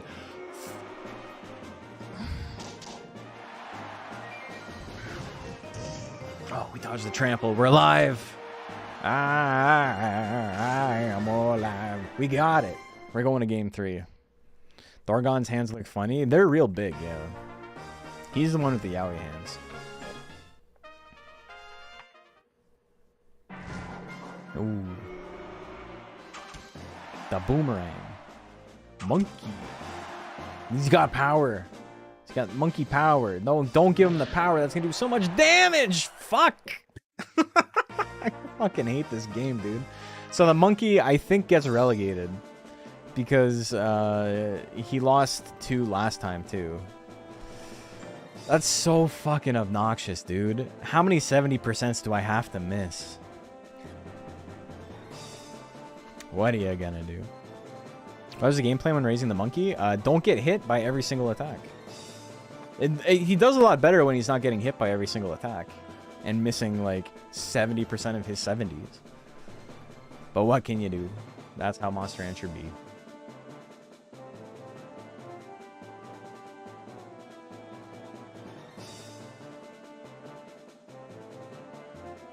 All according to plan? I mean, except for the getting hit by everything. Yeah. Match is pending. Why are matches still pending, Challenge?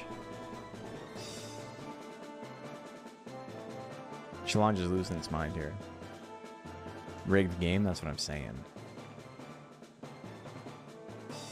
Not even the most frustrating match I've seen all day? No, my first one was where I literally got hit by 30%, 30%, 30%, 30%, 30%, 30%, 30% to lose. Very unfortunate.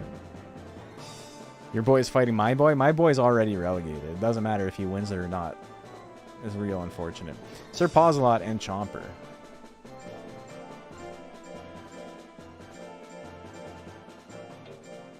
We got one more round of matches here. I'm Doomerin, but what can you do?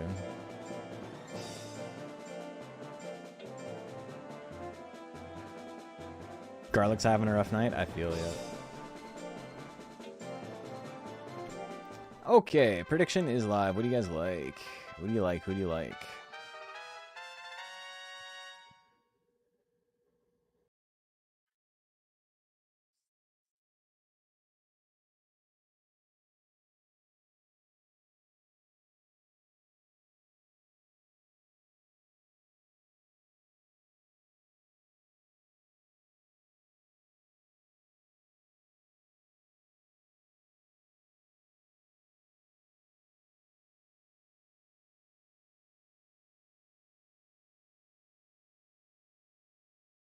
Got some weird first-time chats today. It might not be showing up for you because they're being blocked. I wonder if they're bots. Can't even see who you're betting on because of an ad. You bet on Chomper over here. Hate the sensor on Suezo. It's pretty bad, yeah. What could it be? Into the blizzard? Damn. Holy moly. Alright, game number 2. What do we got? Blizzard? 200 damage? Look at the anger. He's an angry boy. Oh, missed the second one.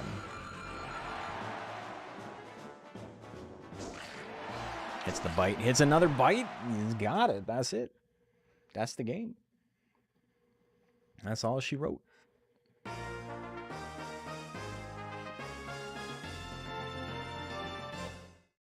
Okay. Bum, bum, bum, bum, bum, bum.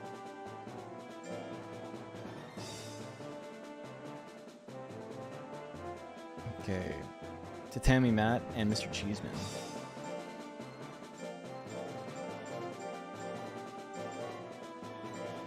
Just go for flutters anyway and call it drag on and on. Like, just straight up copying Macho at this point.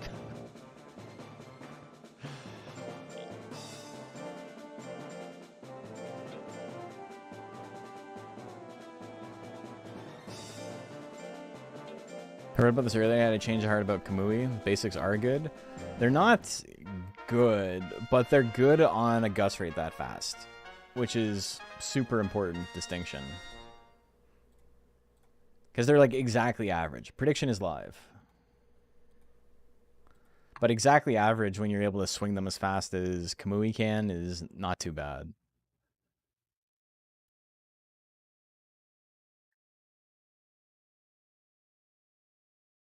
My poor monkey. He didn't go monkey mode today. It's unfortunate.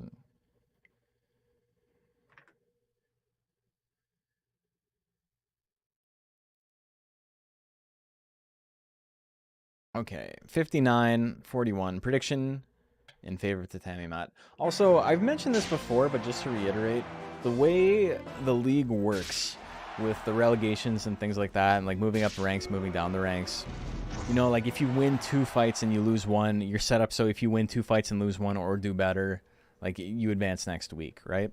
As long as you don't like lose all 3 matches, you advance. If you spend 1 week, you win 2 and you lose 1, and then next week you lose 2 and you win 1, it doesn't like even out and you're back to 0. We're just keeping track of whatever the last result was. So if you went 1-2 last week and you went 2-1 this week, you get to promote if you win your next one, if you win 2 of your next matches. That was 2 games, right? While I was trying to explain that.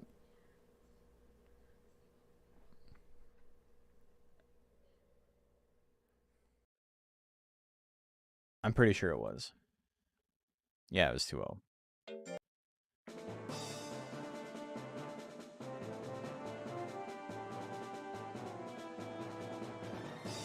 Okay. So Mr. Cheeseman advancing a rank. Glass Joe and Takamura up next.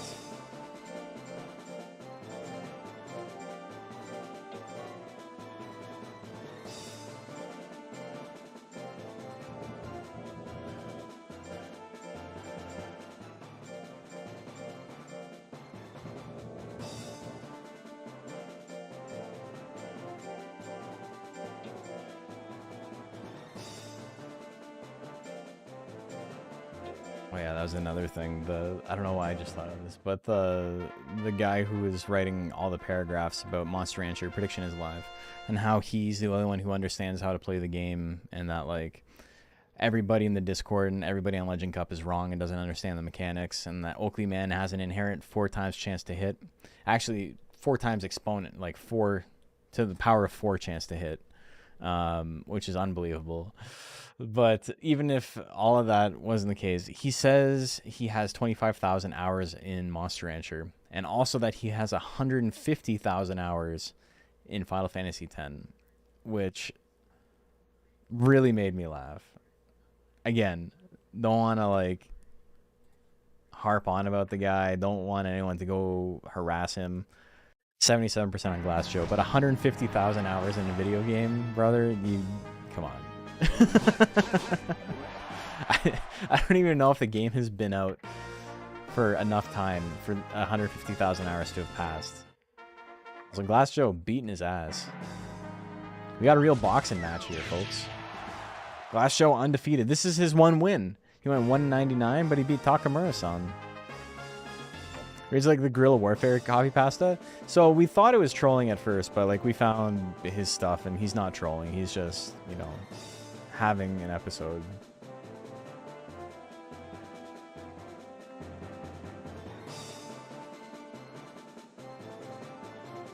Raquette and Captain Crunch. At first we were like, there might be, it's about 17 years. So the game's been out for that.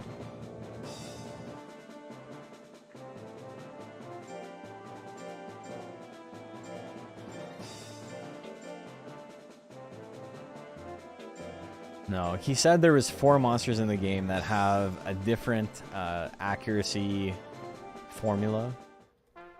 One was Oakley Man, one was Siva, and if I had to guess, the other 2 are probably like Rock Gagger and Ordorf.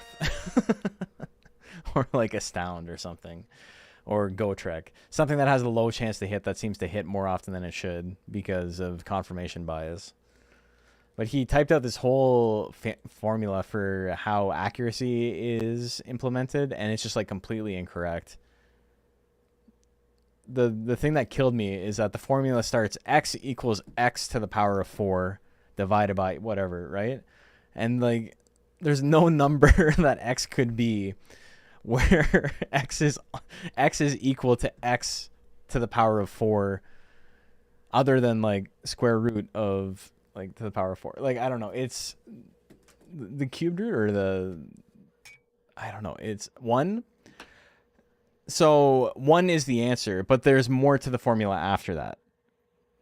1 would be the answer if that was the where it ended. But it goes on. Sorry, I fucked up my stylus. Why is this like this? It's supposed to go under.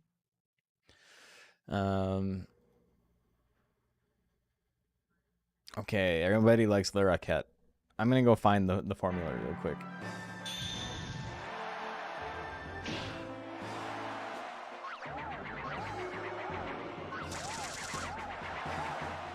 It's kind of hard to find your comments on YouTube. Okay, Le Roquette going down game 1. There, I fixed my stylus.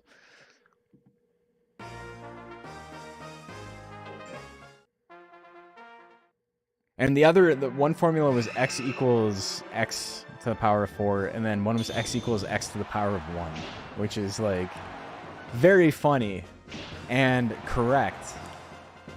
Like that's not wrong, but that shit was killing me.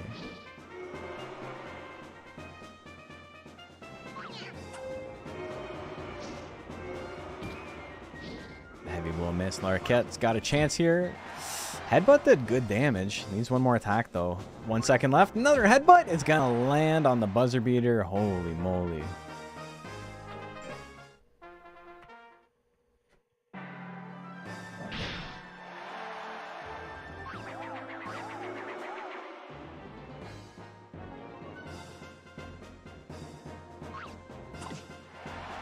Punch for big damage. What do you got? Okay, I'm trying to find the comment here. Is it this one?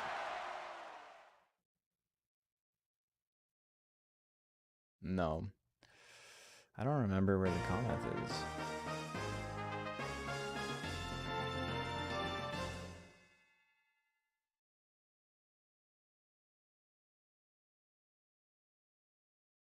I think that is it. Hold on 1 sec.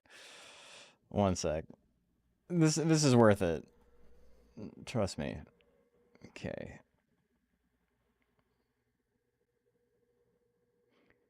Surprised you beat Oakley, man. That monster actually cheats. You know his accuracy grade for his skills is x equals x to the power of 4 divided by skill plus skill level times hit grade percent. So if you had 150 skill, it would be x equals x to the power of 4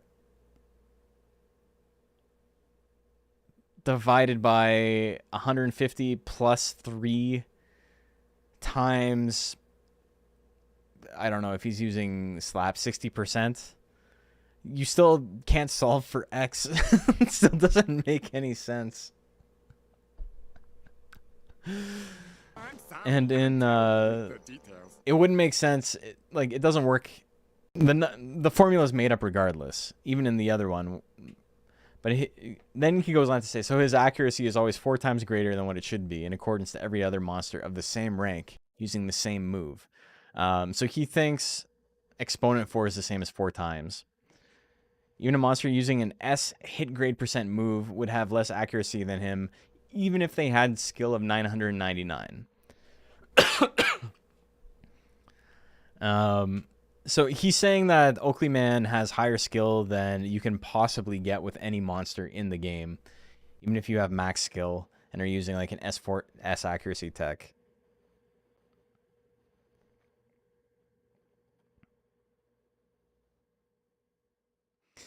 Why does Monster Rancher attract these people? That's all I'm gonna say. Anyway, Captain Crunch wins that one 2-1. All right, Goat, it's you and me.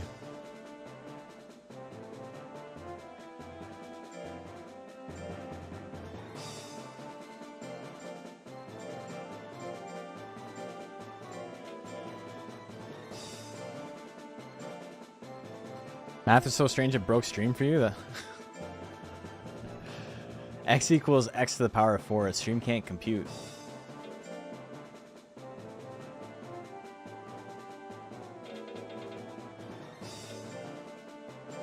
You and I guess Monster Rancher in general attracts a bit of an oddball crowd. I think people like to get into it with me because I'm not like shy about my opinions. Prediction is live, and when you're not shy about your opinions, people are a lot more willing to be an asshole to you. If you're like kind of calm and demure about it, people are sometimes not as willing to be a huge piece of shit. And they hope to create a game like Monster Rancher for the sole purpose of being cryptic enough that people make up misinformation from Monster Rancher players. Yes, dude, this is what I'm saying. This is what I'm saying. It's fun to have little secrets. Just like little fucked up little things. Maybe they're important, maybe they're not. 67%.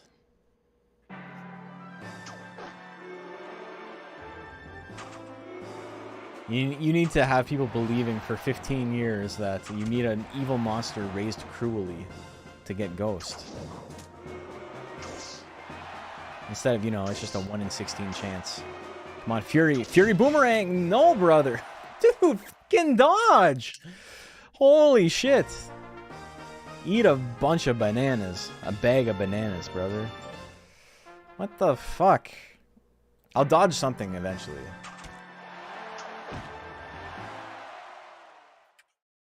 What the fuck is going on, man? Holy cow. That's it. I'm done with Monster Rancher. I'm a full-time Uma streamer now. It happened. I'm converting to the horse girls. Holy moly. I'm full of soup and Magic Man up next. GG's going. I dodged like 3 attacks the entire tournament. That's so crazy. I got Fury and then didn't fucking attack. And got hit by a 25% chance instead of just swinging. What was I expecting from the build? I mean, honestly, without the getting hit by every single attack thing, he was kind of doing it. He got Fury. Prediction is live. Who do you like? Don't talk like that. Streamer debuff? I know.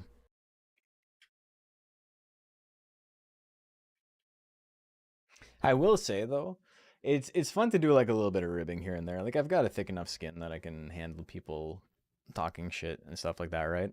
But, like, if I'm playing Uma and, like, people are being, like, actually obnoxious about it, like, I'm not going to tolerate that. I'm going to tell you to fuck off. I did the other day to someone who was nice. So if people are being an asshole about it, like, imagine what I'm going to say to you. 86% on Magic Man. The Magic Pot. Really bad opener, honestly. Such a fun attack. It just sucks that you can't control when it's used.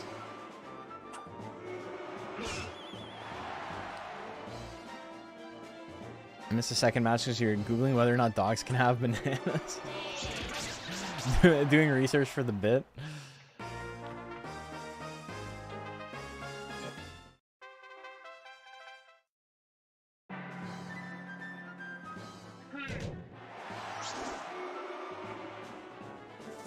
I owe 1 mil to the lottery. It keeps happening. I keep winning the reverse lottery. I will never financially recover from this. I'm full of soup on a little bit of a tear there. Look at that. Until I get hit with a 4% fail on triple friend speed training and get hit with practice poor and it kills the run. Brother, what you're explaining is like but a mere fraction of what I experienced in Monster Farm Line. I was forged in the darkness. I was born there. You simply adopted it. You have no idea what I've been through. You can only imagine the hells I've seen. And I'm still here.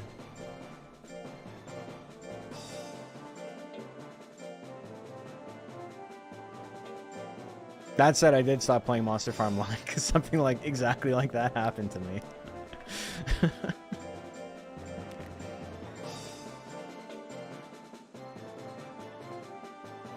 Glad your guy doesn't rank down.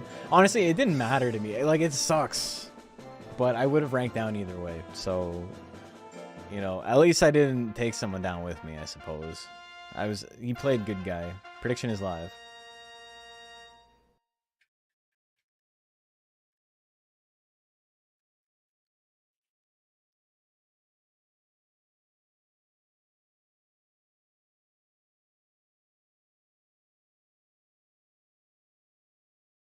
Only magic because I'm not touching another gacha. The worst thing that happened to me in a run, the thing that ended it for me, is in my run,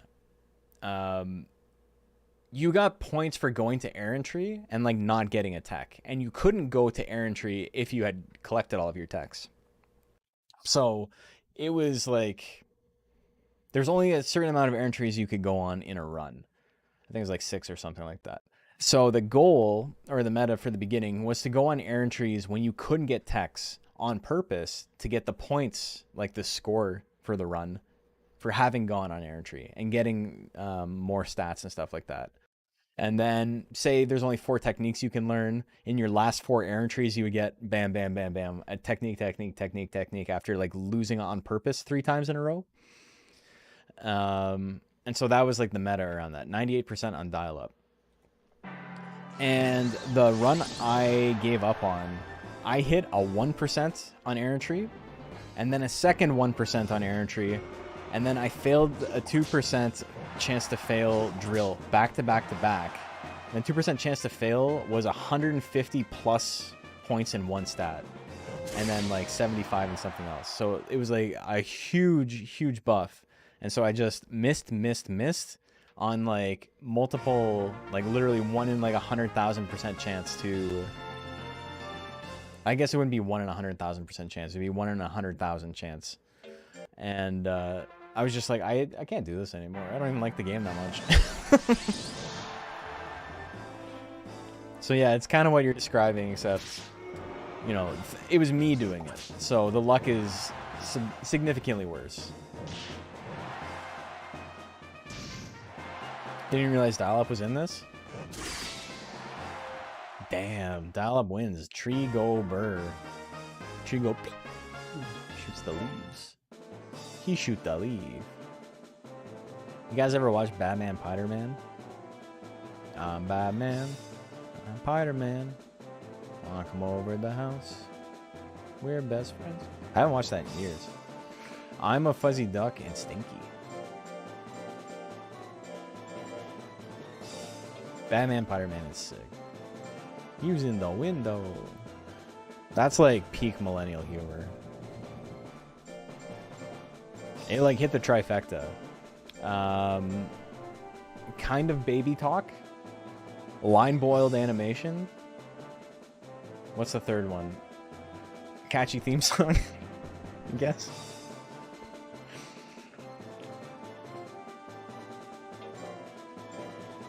What's up? Happy that your son did very alright. Yeah, you did good. Okay, prediction is live. Who do you guys like? Hey, Spider-Man. What did they go on to do?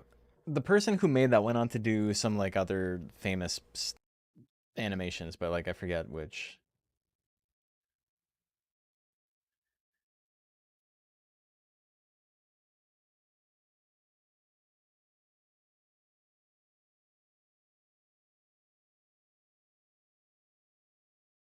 Was that a Tuba? His friend was Tuba?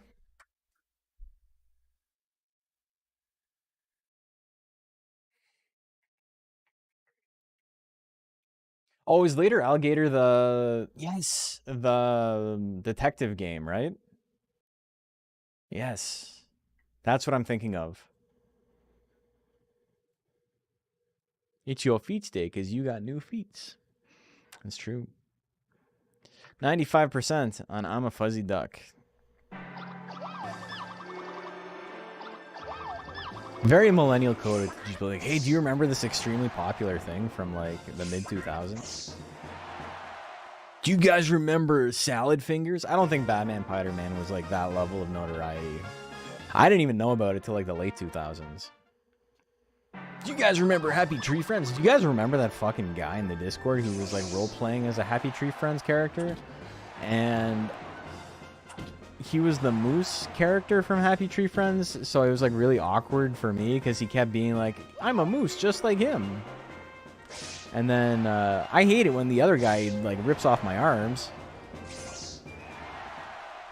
And it was like, yeah, I bet, bro.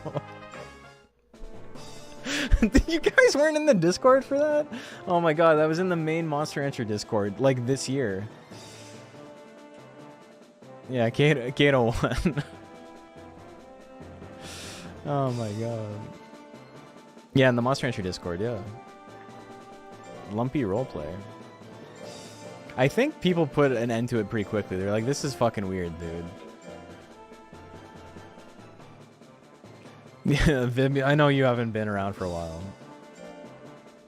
New to this Monster Rancher and this channel? What happened? In the story I'm discussing, or in the game we just watched?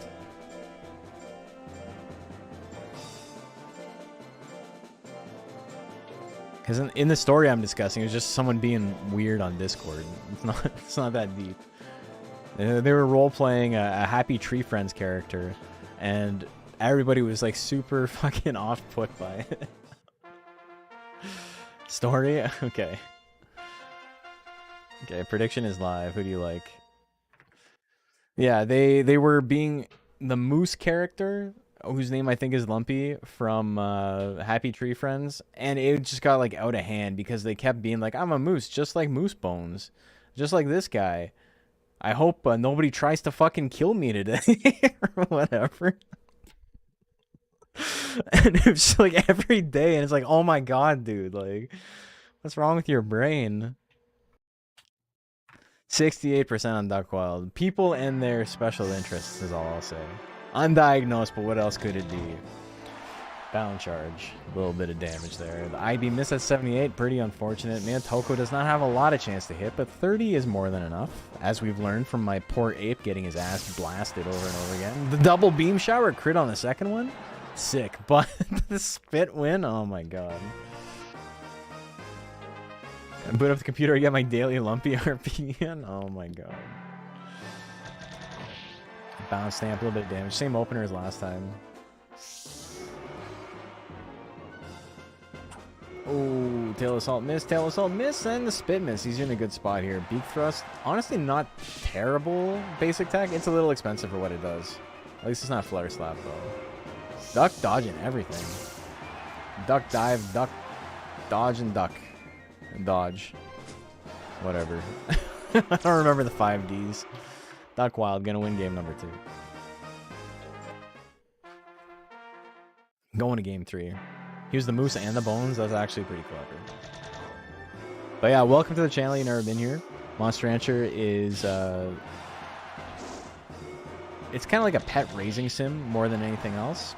And then we have these AI versus AI tournaments where the guy we've raised fights another guy, and the AI is incredibly bad, so it's really funny. It makes like no real decisions in terms of like strategic input. It just either presses the button or it doesn't press the button. And most of the time the buttons it presses are bad.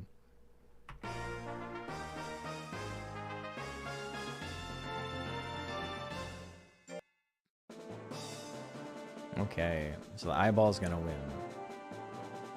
Oh yeah, it's if you're into sim games, if you played Digimon World 1, it's like that except significantly more in depth. Dayton Airways and I Want You died. It makes decisions. I mean, it makes decisions in like the most basic logic gate type of way. Like, in the truest sense of the word, yes, it does make decisions, but it's not, they're not made with intent.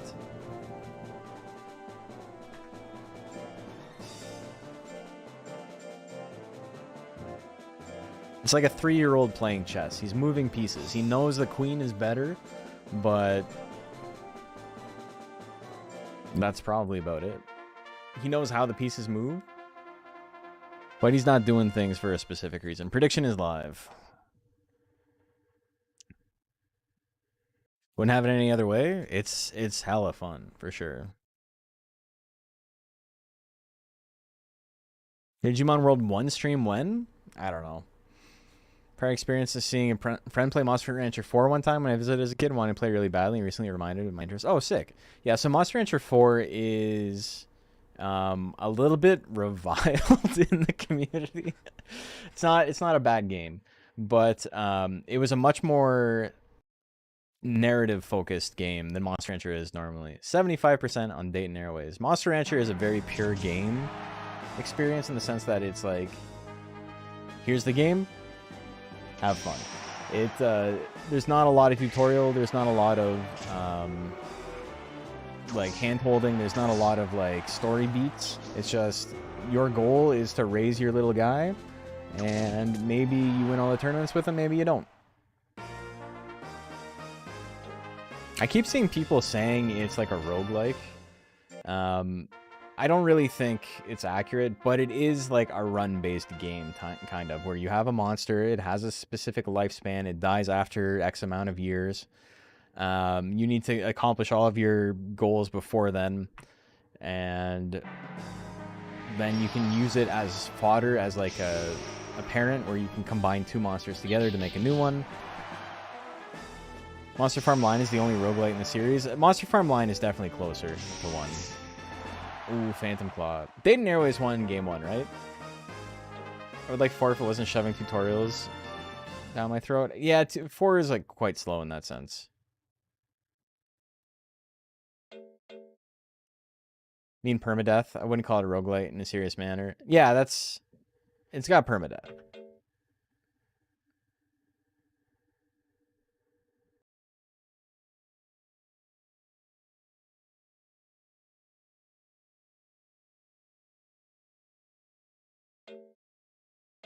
Minus 41 guts on 1-2 jump blows.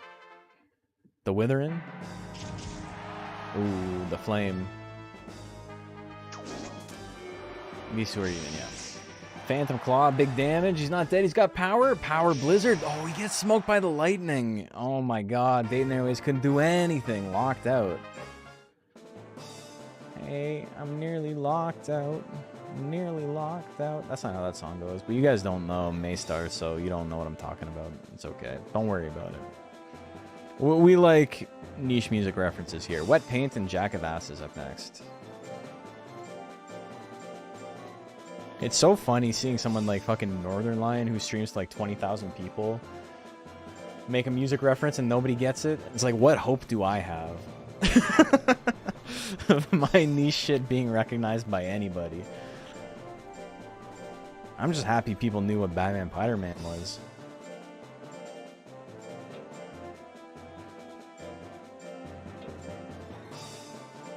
I'll take my wins where I can get them.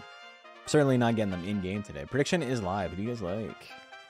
Who do you guys like? You like the Wall? You like the Joker? Got no bets yet. Saw Batman Spider-Man in like 2009. That's around the time I saw it. I think I was just starting college when I saw it for the first time. He was a couple years old at that point, though. Niche peeps find niche peeps. You're more likely to find peeps who get it than him. I don't know if that's true. 20,000 is a very big sample size. And he's singing like Neutral Milk Hotel and shit or whatever. Bob Dylan. You guys don't know Maystar. I don't know Maystar. I know one song. 65% on Jack of Asses. Here we go. My hope is every stream I get one guy doing the Leo point to the screen thing. Like, oh, I know that. I know that thing. But I don't know how often it happens. I like to imagine it happens once a stream, and then, you know, I feel good about myself. Triple beams? He's still alive, bro. He's got the anger. He's got the double withering. Holy fuck. Minus 17. You're probably dead. You're not going to get to attack again. I lied! There we go. Alright. And then... Joker is crazy, man. Why do we play this game? Joker is unkillable. But yeah, if you're watching, and it's totally fine to just, like, watch and lurk. And I'm not trying to put anyone on the spot to talk or whatever. But if you got questions about the game and you're like, why did that happen? Or like, what's going on? You know, feel free to ask, because that's what we're here for. Grit really coming in handy there. He won't die. He never dies. Joker man never die. Okay, I need Marina. That's it.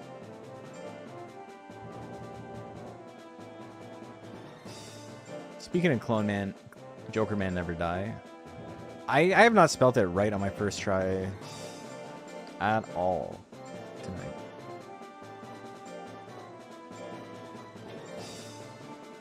Classic Joker grit. Watch out for my Joker grit. Okay, prediction is live.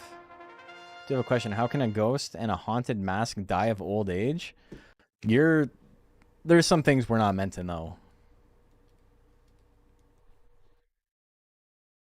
Cease your investigations.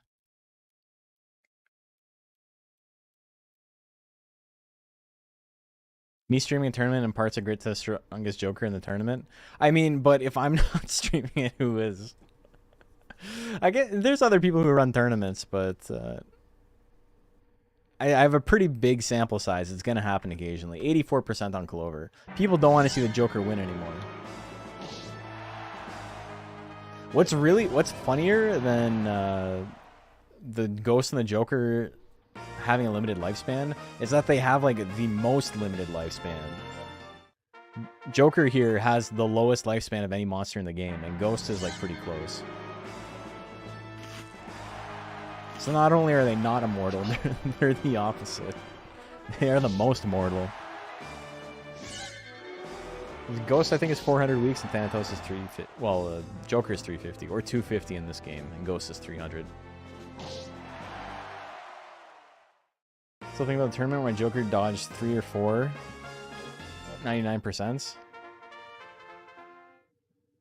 I have to watch Macho. Macho is taking a... Oh my god. Oh my god. Oh god. Oh man. Oh god. Oh man. He hit him. It's over. It's more likely they gotta leave their dead people. Need them? Okay, that's fair.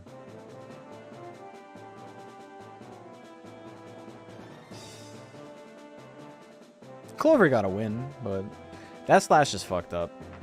It's so funny that as good as Death Slash is, there's such a strong like argument to be made that it's not even worth picking up on him because it covers up Death Smash, which somehow is even more fucked up.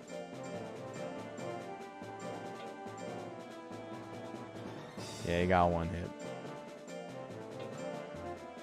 Macho is kind of approaching, or he has approached, how I kind of felt about running tournaments a little while ago. If you guys remember, before last year, before I did the Monday Monster Madness, there was quite a big break of me not running like any tournaments at all. And then again in the winter this year, there was like a pretty big break of me not running any tournaments at all. Tournaments are quite draining. And, you know, as much as it's fun to put them on, I totally get why he's like, I'm taking a hiatus from this. 99% on the mold.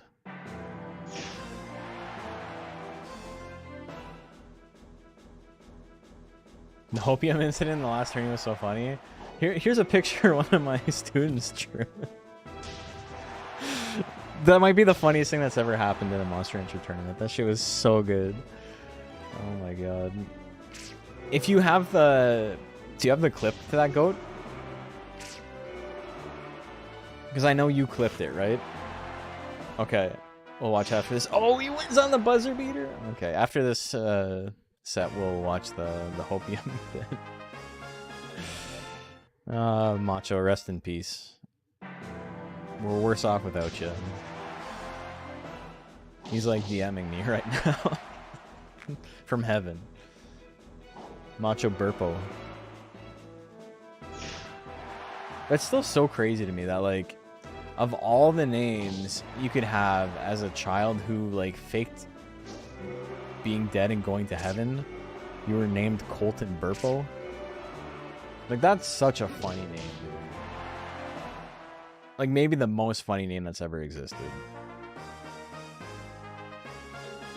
And that's the shit that kills me, is that there's that one Reddit edit of Colton Burpo who, like, if you don't know, he died and went to heaven and then came back, and, you know, him and his parents went on a tour where he, like, this child wrote a book about what he experienced in heaven, right?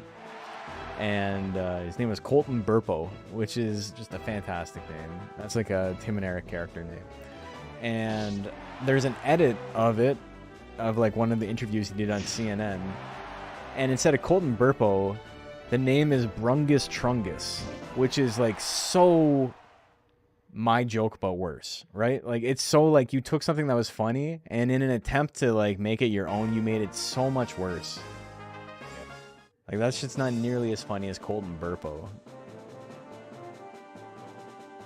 Semi-Solid Snake wins again. You know what's crazy? You get him off of the second disc of Metal Gear Solid. The first Metal Gear Solid.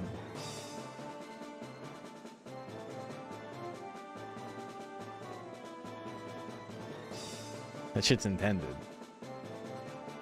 Alright, before we watch Don't Smell and Sono Head, which is a cursed matchup, name-wise. Okay, let's,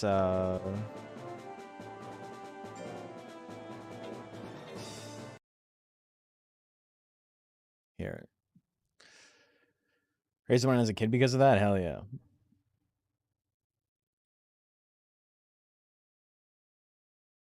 So to set the stage for these, me and a couple of other art teachers in the state got to go on this nature preserve in Virginia, and it was marshlands and swamplands, and they basically just took us around this, like, you know, area protected by the government, and we just got to paint it with oil paint.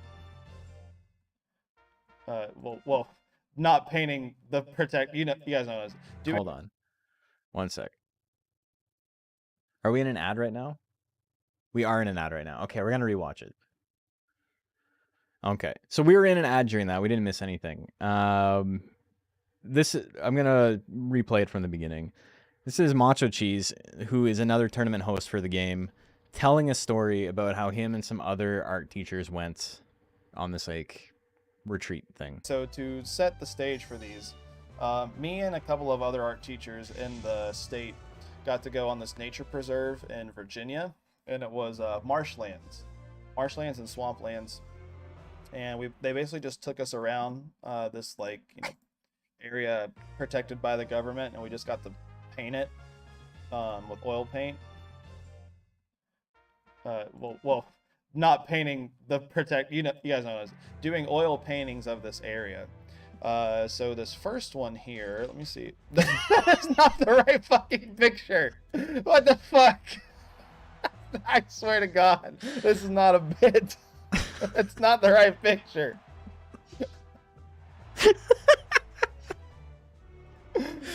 Oh my God. Oh, it's so funny, man. Okay.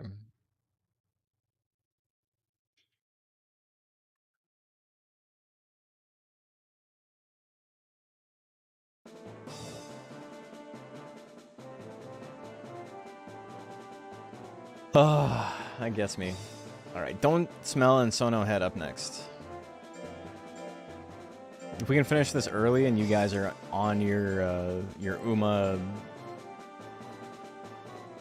whatever you want to call it, grind right now, we can go get some drops from my friend Serena if we're done in time.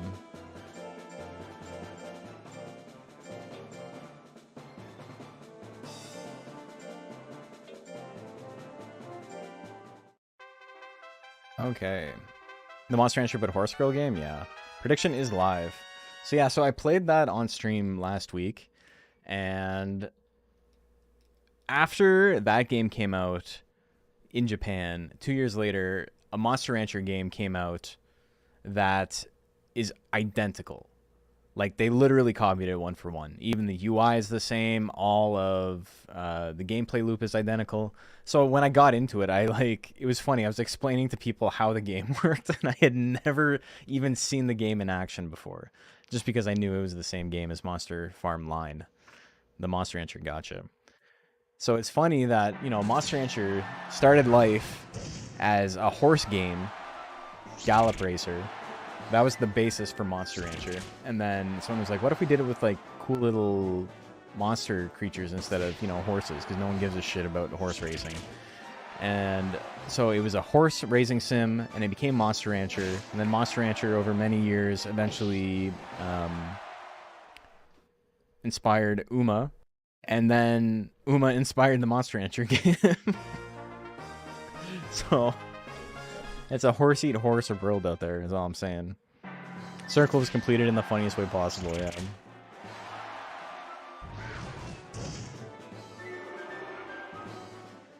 Explain all that to my friend the other day. I described it as Monster Horse Ouroboros. It really is. Monster Horse Ouroboros would be a good monster for this game. The idea was to utilize the PlayStation's ability to continue running a game after the disc had been removed and replaced too. Yeah, which was a really sick gimmick, for sure. Okay, so that's 1-1, right? Yes.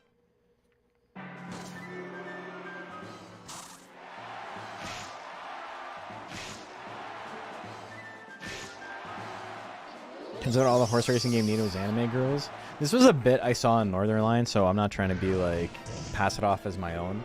But he's like, it's so crazy how like, horse racing was like a thing that was like super seedy and like for people in the mafia and Yakuza. And now everyone's like, no, actually horse racing has a really deep history and like, I'm really interested in it. And did you know X and Y? And like, yeah, so all of these stories are like really fascinating. And it's like...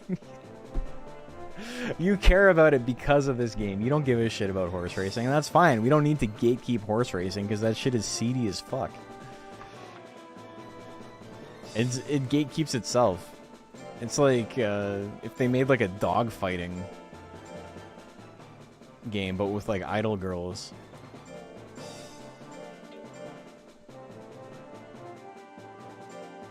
And it's like, yeah, did you know the history of dog fighting is... It's actually really fascinating. The original legal gambling, that's what I'm saying. People are visiting IRL horses from the game. I don't think it's unbelievable, right? Like, I get it. It's idol worship. Quite literally, idol worship, right? It makes sense that they're into it. But this whole, like, revisionist history of how, like, these people have like cared about horse racing is like, it's such a weird unforced error. You don't need to convince anybody that like you cared about horse racing before the game. People are gonna have a perception of you whether or not you played the game, right? If they know you played the game and they think it's weird, they might think you're weird. They're not gonna be like, oh, you're less weird because you cared about horse racing before this. Like, that's insane. Like, you don't need to justify it. You sound crazier. 74% an old man Yaoi. Snowstorm not killing there is kind of interesting. Peter Schmidt with the big miss there. How much would Stab do? Like 140? Oh my god, the slap combo. The big withering. More people cared about horse racing when Uma Musume Pretty Derby came out, the anime. Yeah. The frantic rush kill, let's go. And again, like, I'm not being hipster about it. I'm not like, oh, you're fake fans, because like I think it's like, as much as I don't like idol anything, I don't like K-pop or like whatever, even at a base level, I think horse racing is like significantly more degenerate. One's just pop music. One is like something's wrong with your brain. Ice Wave for the kill. He's gonna get him with the P icicles. Look at that. It's actually good sports anime. I haven't watched the show. I will never watch the show, and that's not because there's anything wrong with it. It's just simply not for me. Okay. Does he rank up? I don't know. What did he get last time? Did he go 2-1? If that's the case, then I do believe. I have the standings here. One sec. We can check real quick. I have to update. I'll do last week's as well. Old Man Yaoi is 2-1. Yeah, he promos. Congratulations, GOAT. Playing Umusumi while watching Monster Rancher live and drinking coffee is the best thing in the morning. I kind of misread what you were saying, and I portmanteaued live and drinking, and I thought you were playing Umusumi while watching Monster Rancher and driving is the best thing in the morning. And I was gonna be like, hands at 10 and 2, brother. Okay. Our last match of the night: Uncle Dogfree and Brixie. That's my favorite thing to type into Macho's stream. Whenever I'm resubbing, I just go, this is my favorite stream to watch while driving. Playing line right now. I'm gonna see if I can get it working on my computer again. I think I probably just need to update.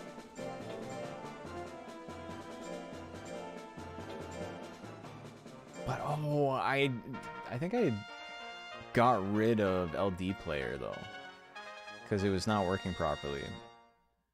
Okay, prediction is live. It would suck if I lost my file, even though, you know, I didn't spend any money on it. I had all the froggies. I had every froggy. That's all I care about.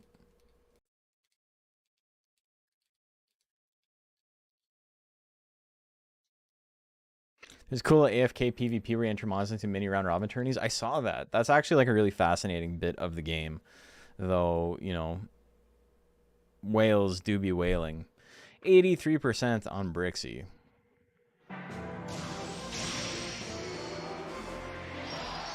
Blizzard, big damage. Also, I don't know if people think it's better or worse when they're trying to defend their game by being like, actually, whaling for the game doesn't get you that much of an advantage. Because it's like, you're still trying to convince me that the game is not evil, right? But in the same sense, you're saying the guy who spent $100,000 on the game has a 5% advantage over me.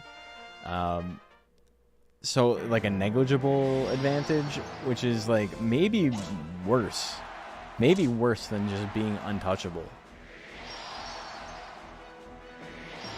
Because it's just that's heinous. He's not even getting anything for his money. Also, Dogfree beating her ass. Holy moly. Money could have been used for actual horse gambling. That's what I'm saying. They're not even gambling on the right thing. Monster ran 1 and 2 in the first tourney and then went 3 and 0. Do they rank up and then are on the button again, or do they just rank up? They just rank up.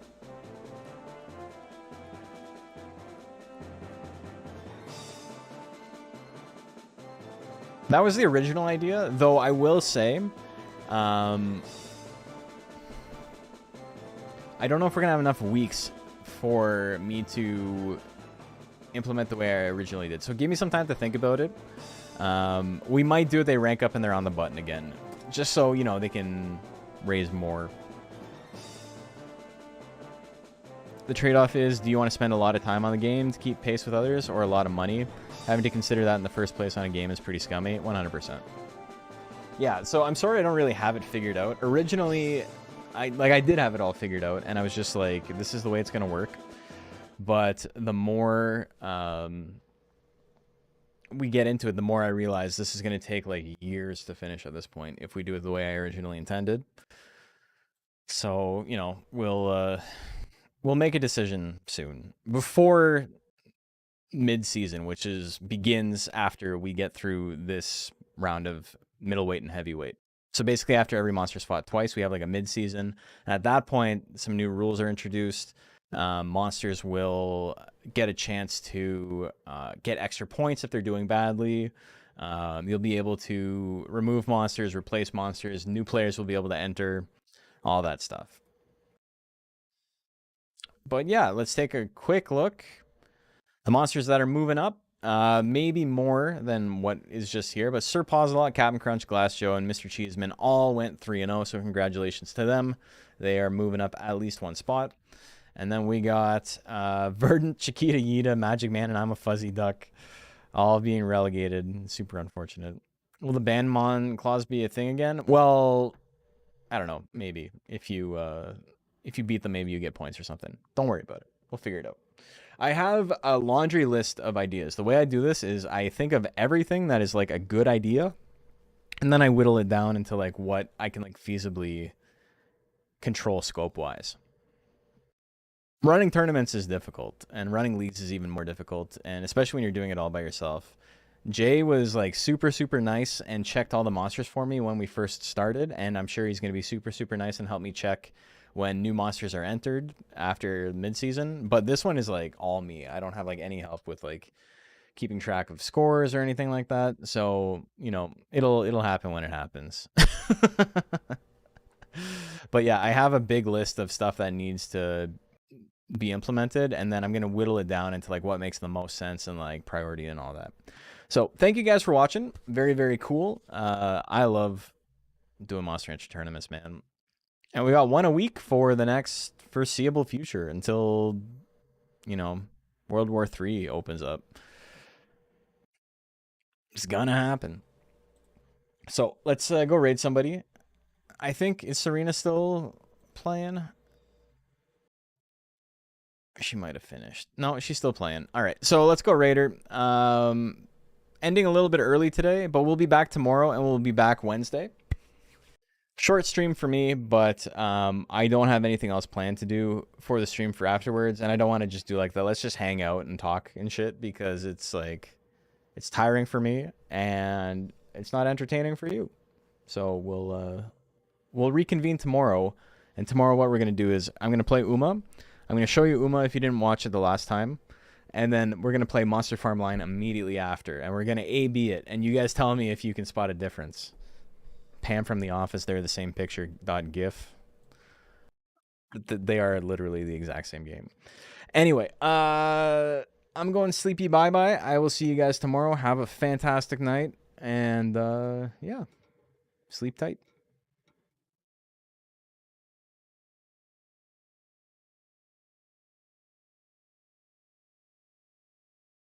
Zach, I'm here, but I'm gone. We're gonna go raid my friend.